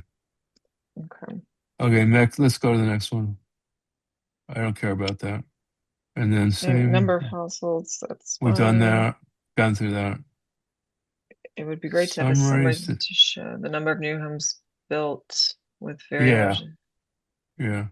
I mean, if that's provided, I can add it. Who has that data? The village or But the county. What? What was the Sorry, I question? missed the question. What's the data we're referring to? The number of homes built. population and housing increase over time since the sewers were put in the 1940s, 1950s. No, this is just in the last 10 years, kind of. Yeah, but I that- didn't really understand that the last 10 years. I think 'Cause what's been the average new home in the last 10 years? Well, the thing is like even any new home is mostly rebuilds. So it's Yeah. tearing down one home and rebuilding a new one. So What's there's the not overall really- size? Once again, we don't have to add it. This was just Elizabeth's comment to provide detail on home size. It provides an impact actually of, I mean, that's the problem, isn't it? When we say, it helps to appreciate what does impervious area mean. So, the example is, well, from this year to this year, the 95% of the permits that were approved had homes that were over the size of X square feet, which would be, the mega size houses, whatever. I don't know what the traditional homes square footage is, like the one I live in. I don't even remember how many square feet it is here. Well, But even the now- building, I mean, the code hasn't changed in those last 10 Uh-huh. years. So the Right? maximum building lot coverage that you're allowed to have is a percentage based of your property size. So Okay. Right. you can't even think about it in terms of like total square footage of Okay. of houses because it's dependent upon the size of the lot. So as a Okay. percentage, though, like I really don't have this data. I would have to go through, But is whatever. that on, But I would say is it on the it's permits, Michael? the total square footage of the new houses. Yeah, it would be on there, and the county definitely has this data as well. Okay. But it the might thing not- is the most of our permits are additions. People putting on Right. a new deck or something. But how much of that is new Uh-huh. versus how much people are tearing down screened-in porches and putting in an Right. addition, or how Yeah. these questions get really complicated really quick. So I would probably recommend just leaving this at the 30,000 feet level here. Do we have a limit in our code that says what percentage of your footage you can use? What that Yeah. percentage is? Yes, Yeah. we currently do have a building lot coverage maximum, and it's a Mhm. percentage of your property depending on how big your lot is. So I can't remember off the top of my head, but I Okay. think it's like 30% of your lot is allowed to be your house. And Megan, the okay. county also has the same law, and it's just Okay. we view it slightly differently about what is included as part of your house. Uh-huh. Like a covered porch is included part of the house for the village purposes, but from the county's purposes, the porch is not. not included. So But I think, and thank you, Megan, for doing this. You tried to address the growth in impermeable surfaces by using the map provided by Montgomery County that showed the increase in impermeable surfaces in the last 3 years. Yeah. So that's helpful. It's obviously not as great as if we had the data and we were tracking it, but it seems to me that without having tracked the data, it's going to be really hard Yeah, to provide this it information. doesn't sound like it's readily available. It would take a lot of research and Mm. reading individual plans to find the information. Well, the relevance here is whether we want to change the percentage of land that can be built on or in a code. And how would I'm not saying that has to be done, but how would one decide that's going to have an impact? I looked at the impermeable space, and the red dots, there weren't that many red dots. I mean, I didn't see a big change in impermeable Keep in mind, surface. Mark, that that's only over 3 years. Well, I And, get that. That's why I don't see how this works unless we go back to and 1980 or something like well, that. the GIS database only has this one map. The other thing I it's hear not you. going to show is it's looking, they mapped impervious surface in 2020, they mapped again in 2023. So Yeah, it's really just the new impervious surface. It's not. right. I understand that. So I think that is that a powerful map? Does it say that there's a problem with the increases in permeable surface in 3 years? I don't know what percentage the increase is, but how, I mean, I how think it shows it's increased in just 3 years. That's how much it's increased. You go back uh, 15 years, you can only imagine how much it would be. And that data is just not readily available. yeah. You even look at that. You can't see that. I don't think there's an easy answer, even from the county's data, that says it has increased by so many square footage or something, because there's just no way to know that. You know, how many people have Yeah. torn down a patio? How many people have built a patio? Like, if you're getting really kind of trying to find a definite answer, I don't think that's it. Anecdotally, we can definitely say, you know, there's new houses. All the new houses we've had recently are all bigger than the house that was there before, and every addition is, you know, bigger than the patio that was there before. So, I mean, it seems pretty obvious that which direction the trend is going. So Well, I just want to, I believe everything you just said. Do we need to have, how do we say that now with credibility that in case somebody pushes back on us? Not that somebody's going to. you addressed Do it we, at that time. do we quote Michael? Every house is bigger. Well, I think using that map is a good starting place to just kind Okay. of say, here's the data we have. You know, we obviously don't want to be, you know, in the process of making data, but if that's a question people really want to answer, then we would have to figure out how to get at that data and Yeah. maybe hire an intern or something. So I have 10 Exactly. more To go through the, minutes. Yeah. okay, If, we I don't know if we understand. want to, if there's anything specific you want to look at, or just keep going one by one until time's up. I can't remember. I did I about have one 10 or that we 15 haven't. of them. Who Well, I has have some one that's, go ahead. that we haven't come to, but it was up here pretty close, where you're listing the different the inputs from neighboring communities. You know, the documentation that was included in the report. I thought know, we where were you dealing put- with that in the cover letter. Yeah, Bailey No. can't Megan put wanted us anything. to do it that way because she didn't interview these people herself. Okay, well, you missed in this second draft any reference to Chevy Chase Village. It wasn't there in the first one, and it's still missing. So I don't know what happened, but I went back and kind of made another page with. There was a very, very good report of their stormwater committee that was full of valuable information, and I wanted to make sure it was. See, no, those are all different jurisdictions. You got Chevy Chase View, Section 3. Okay, so what, it's Chevy Chase Village. Yeah, it's Chevy Chase Village, and I'll just send you the thing with the link to the page on their website that has the right. report. Elizabeth, let me ask you a question. That's fine if you want to do that and include that in here. What's the point that we're making with this information? What does it boil down? What's the 2 sentences that explain why we're Okay, adding this well, information? We were looking for models, best practices, Okay. bad practices, things to avoid, problems, not to Okay. repeat. So Yeah. we're building on the prior experience of our neighbors that are ahead of us in this process. And have I think we should do that in the cover letter.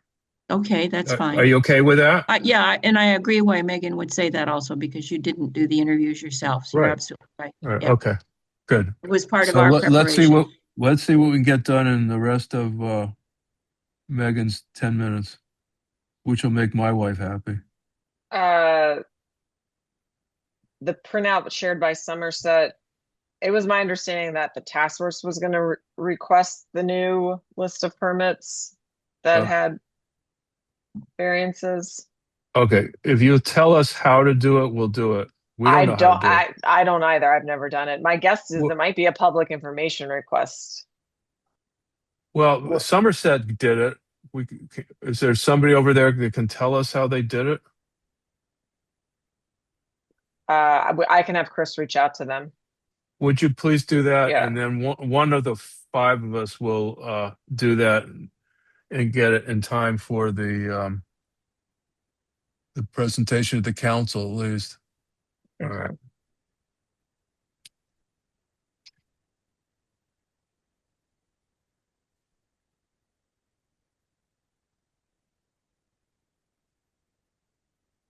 May even be public record available now. Okay.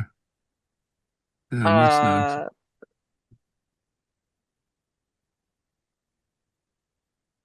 Construction on natural water flows and flooding. I mean, I think that was just generally discussed in that sentence where we piped. There's been more construction.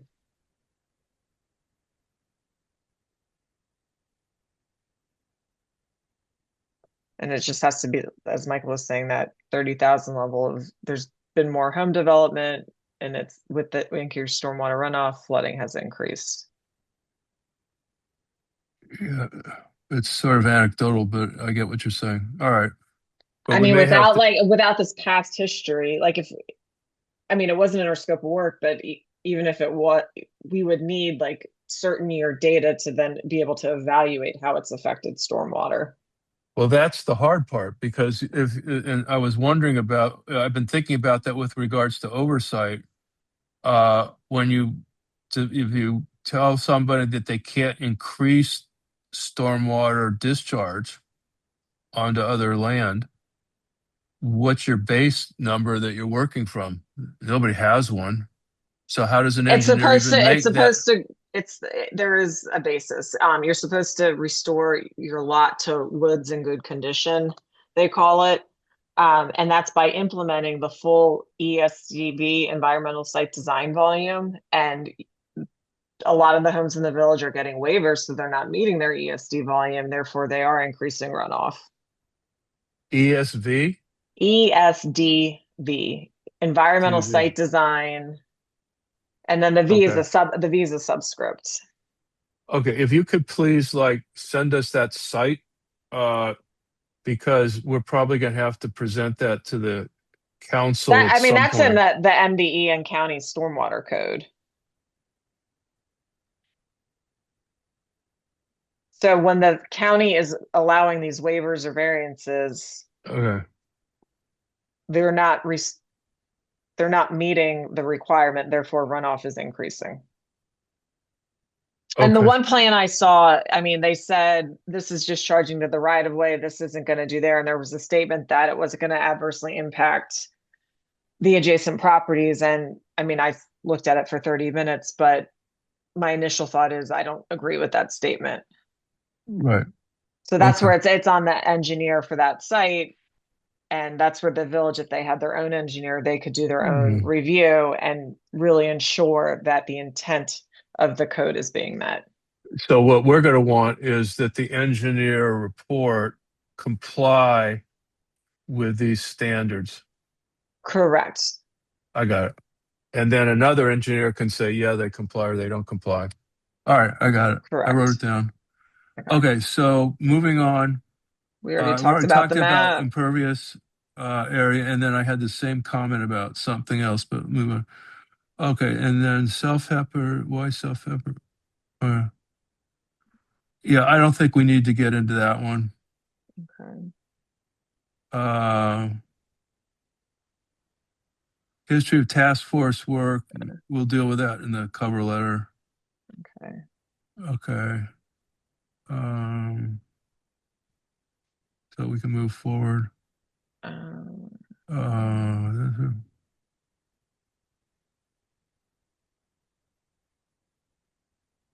sorry, very quickly, because I'm seeing that we're passing through the comment. There was a comment from you, Mark, Yeah. asking to talk about the task force process and selecting the engineering firm, and I just don't think that is appropriate for Balin to be talking about because it wasn't Right. part of its scope of. I agree. That's- If we're yeah. going to Okay. if we're going to do that, it would be Include in in the task cover force. letter. And also, we already reported out as part of our 2025 report. So, I understand that. We may not do it at all. What was this?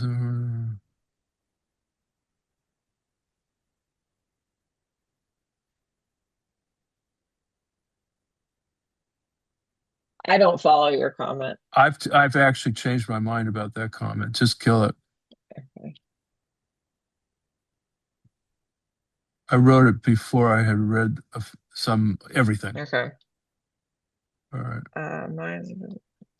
We already talked Elizabeth. about that. Yeah. We did that. The underground streams are mentioned Yeah, further above. We did. Oh, this is my favorite We question. talk about study point.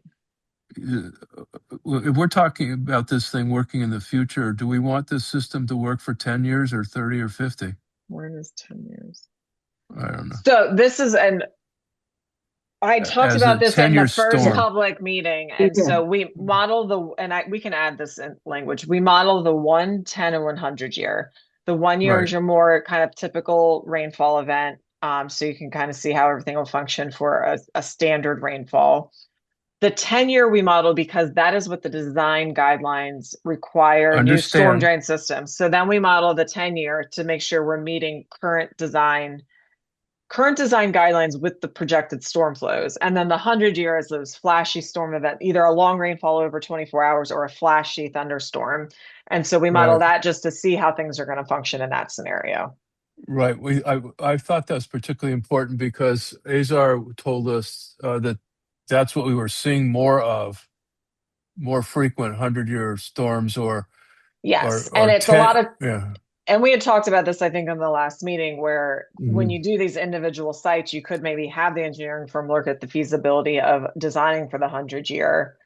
But it's not standard practice. Usually, if you can get it to be sized for the 10-year projected storm flow, you'll still see that reduced flooding of those 100-year events. I understand. I'm writing that down. Okay, keep moving. The rivers, we talked about the rivers. Chevy Chase View, we've talked about that. That's going to be in the Yeah, let's just all that's going in the cover letter.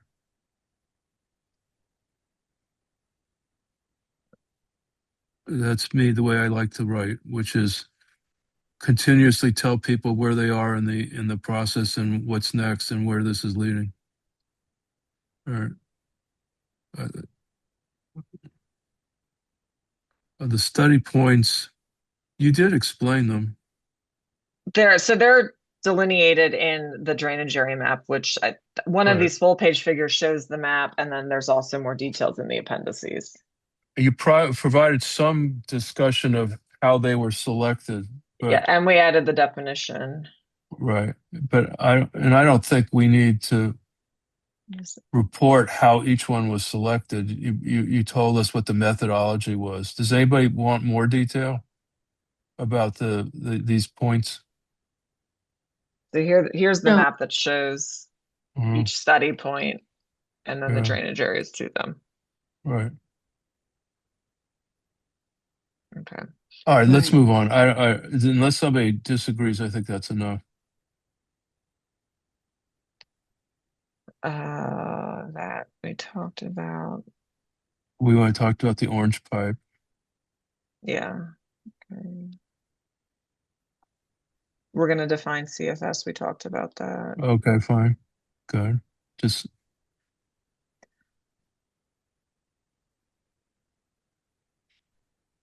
And so I know you like your repository writing, but engineering assessments are technical writing documents. So it's, just statement of facts, processes, and how we go from one point to another.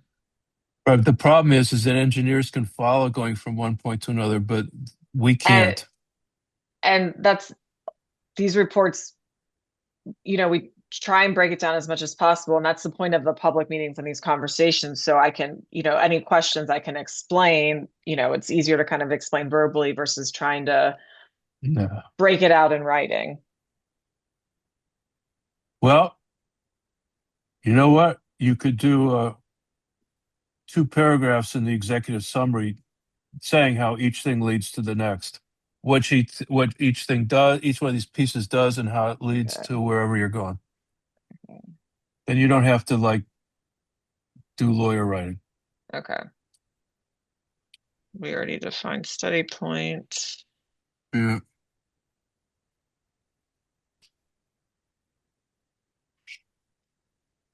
Yeah, we've already talked about increased rainfall. And how we're going to deal with that. Okay. Okay. So And then I could add the NOAA IDF precipitation is a site specific value.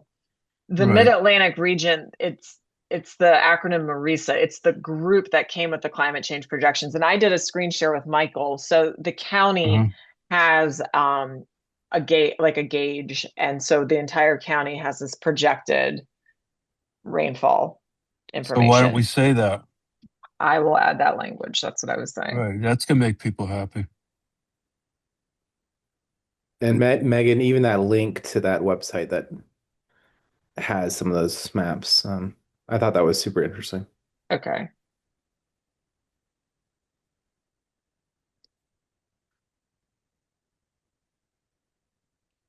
Cool. All right. We already discussed that. Yeah. Again, expository, we already talked about. Yeah, well, that's gone. Don't look at that word anymore. And this is the 110. We'll add why these 3 storms. Yeah. And also maybe we could ask for 100-year analysis by the engineers if we want. Um, I'm not. and then add under HPA that designs could consider 100-year if feasible. Okay. That Great. would go down when we're talking about improvements. Yeah. That's your Yeah, we're past expository that. writing. Well, that was a great question I asked. So It's we part of that then same. ran, it was kind of a trial and error. Once we decided, okay, these pipes need to be upgraded, we then said, okay, let's try this pipe size. Let's try this pipe size. Yeah. And we did what we could to evaluate the effectiveness. Okay. That's fine. Okay. So some other engineer could come in and say, no, you don't need that. Do you want to nail it down here to just What do you mean they don't need it? that somebody could come. You said we tried and you did some process whereby you could look at options for this, and then Well, not options. I mean, we ran our proposed improvements through the model to see that they were actually reducing. Say that. Does that say that? We do utilize to Okay. evaluate the effectiveness. I can say effectiveness and flood reduction There you go. of the proposed discussion in the following Perfect. section. Okay. All right. Yeah. That's the same thing about it may go into the executive summary. These are what the pieces of our work and consist of. It's it's industry standard, and each one of them offers this. So like I said, this, We talked about that. yeah, it was added to prioritization criteria. Right. Okay.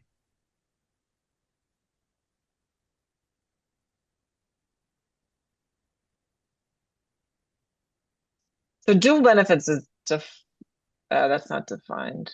Okay. It's just, we're in a hurry. Just write down define. Reference definition. Okay. Following section. It's 8:05. Yeah, I know. I discovered the definition you gave, but it was quite a bit further down towards the end of the report. That's why we'll just let them know that that's where they can find it. So Okay. to get this, when you said like flood depth was 3/4 of an inch, I'm thinking, well, is that important? I mean, it just shows the areas where you have higher flooding compared to others. But it's 3/4 of an inch high flooding. I mean, you know what I'm Well, saying? this is under proposed conditions, so Oh. flooding's reduced. Oh, yeah. Okay. I don't think it was clear to me we were talking about a reduction, but then I didn't read it well. I'll The question I has feel to like be we last sentence. we do reference definition below. So a lot of grants out there are not necessarily for flood reduction. They want stormwater water quality improvements, improve. Yeah. And so gray infrastructure does not qualify for those. But some of the grants do have a community-wide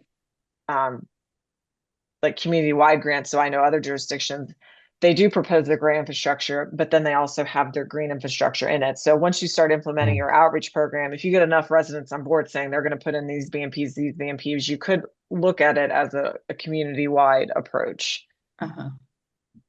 Okay. Can we explain what So- you just said? Can we Well, explain that what would you make just said? your grant application more relevant to attracting this kind of funding. Mm. If you showed that you were dealing with more than just pipes, Yes, But- and I'll add that to the grant section. Great. Okay. Okay. you had a program for green infrastructure going as well. I understand what cobble is. I figured it out. The cobbles of stabilization, yeah, Yeah. and the plantings Yeah. would just help. Mm. I believe it Yeah, is in there. You did. yeah. I saw, and I apologize for that because Oh, that's okay. I found it. That's fine. We'll incorporate.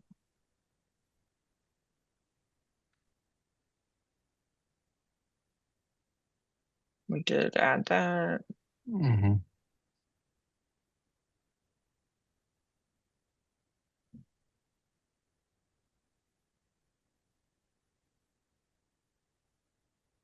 Yasmina, mitigate rather than collect driveway discharges question. Is she not? Yeah, What is no, it- just what my do you- question is it, I mean, we wouldn't be able to capture all of the water on a driveway, so I just don't want to raise false expectations. Oh, Okay. That was my only concern. To collect and mitigate, so it's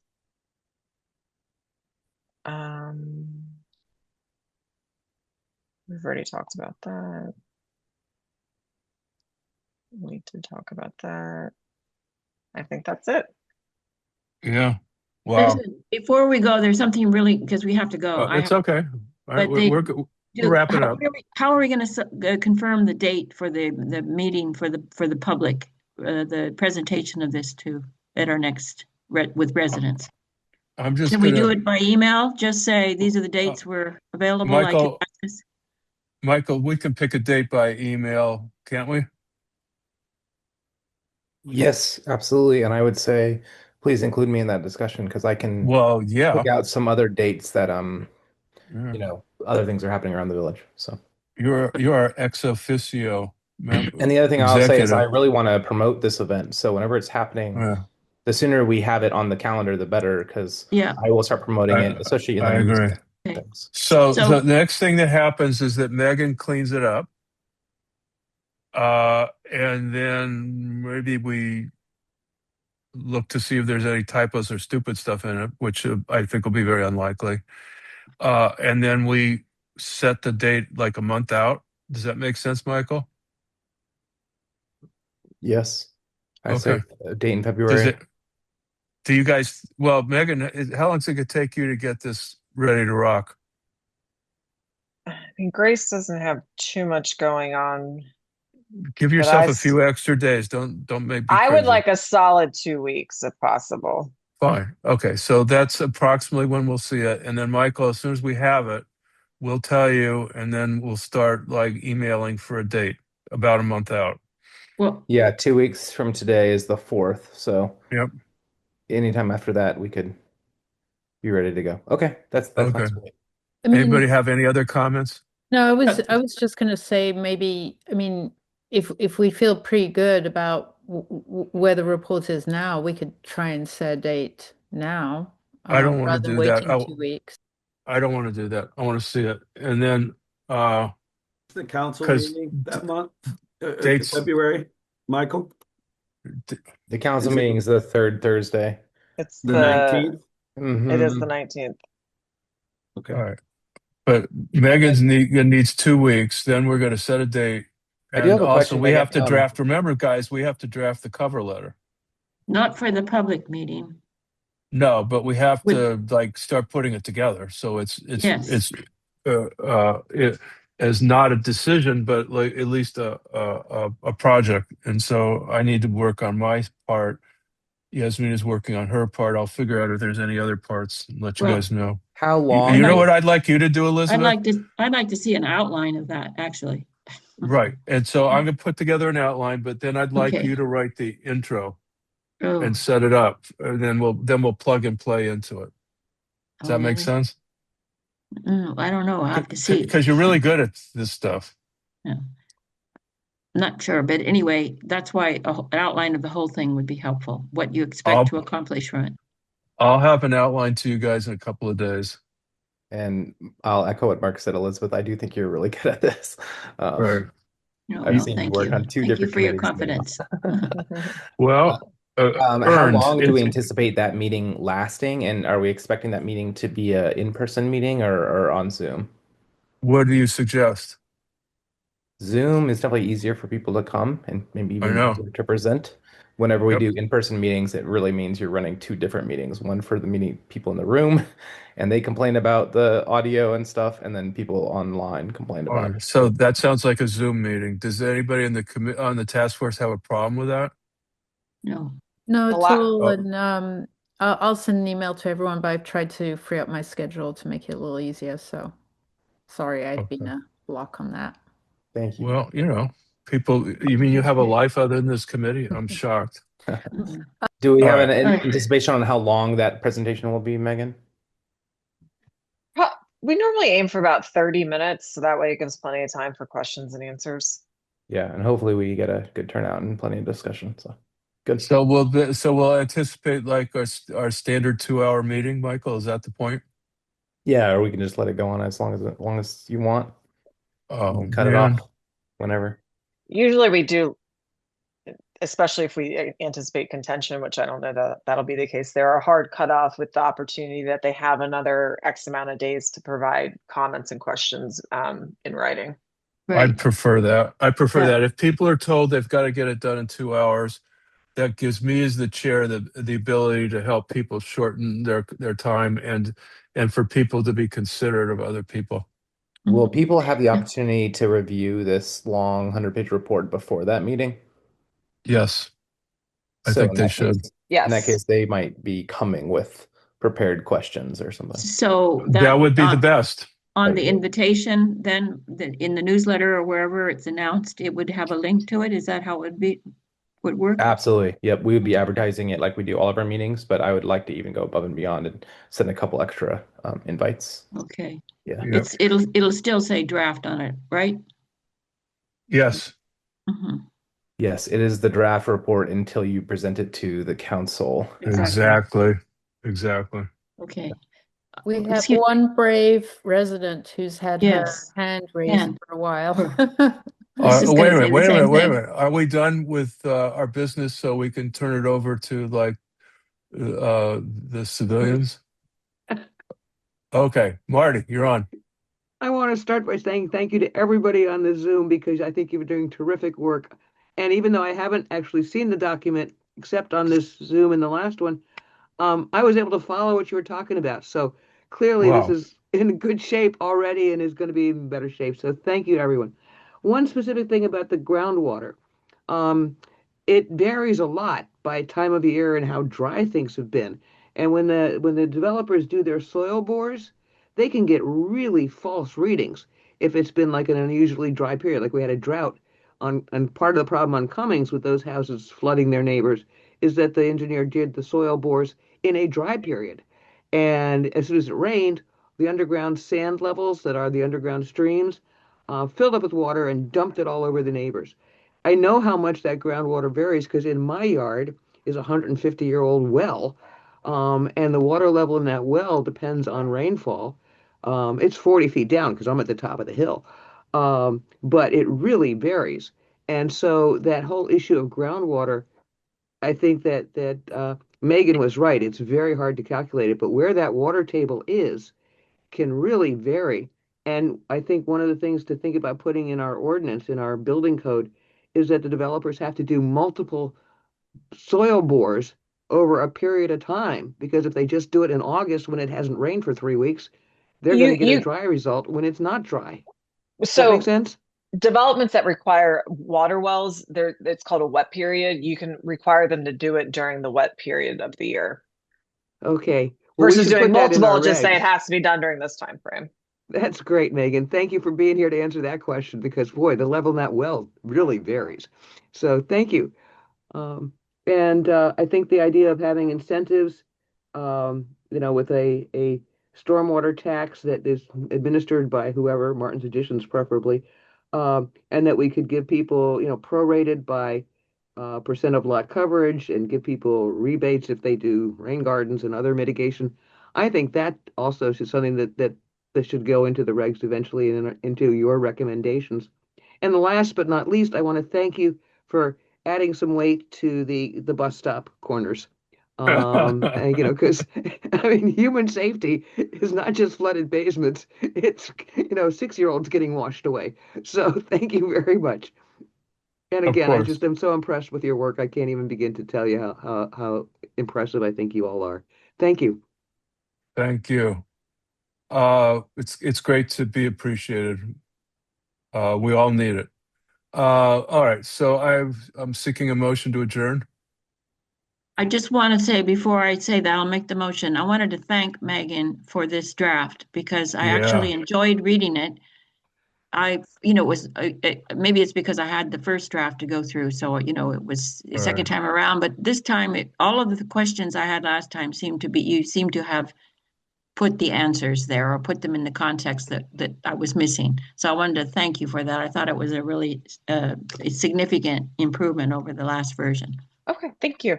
I I want second Thank that. you, motion Megan. to adjourn and also second the thanks for Megan and the team because they've done such a tremendous job with this report and captured all of these very detailed and intricate comments. So bravo, kudos, you guys. Thank you, Megan. Thank you. And on that note, I have children trying to break in finally. Yeah. All They made right. it to the end. Yeah, okay. Bye. night. Go play with your kids. Bedtime. Bye-bye. Goodbye, Good night. everybody. Bye, Ron. Thank you all. This was a wonderful meeting.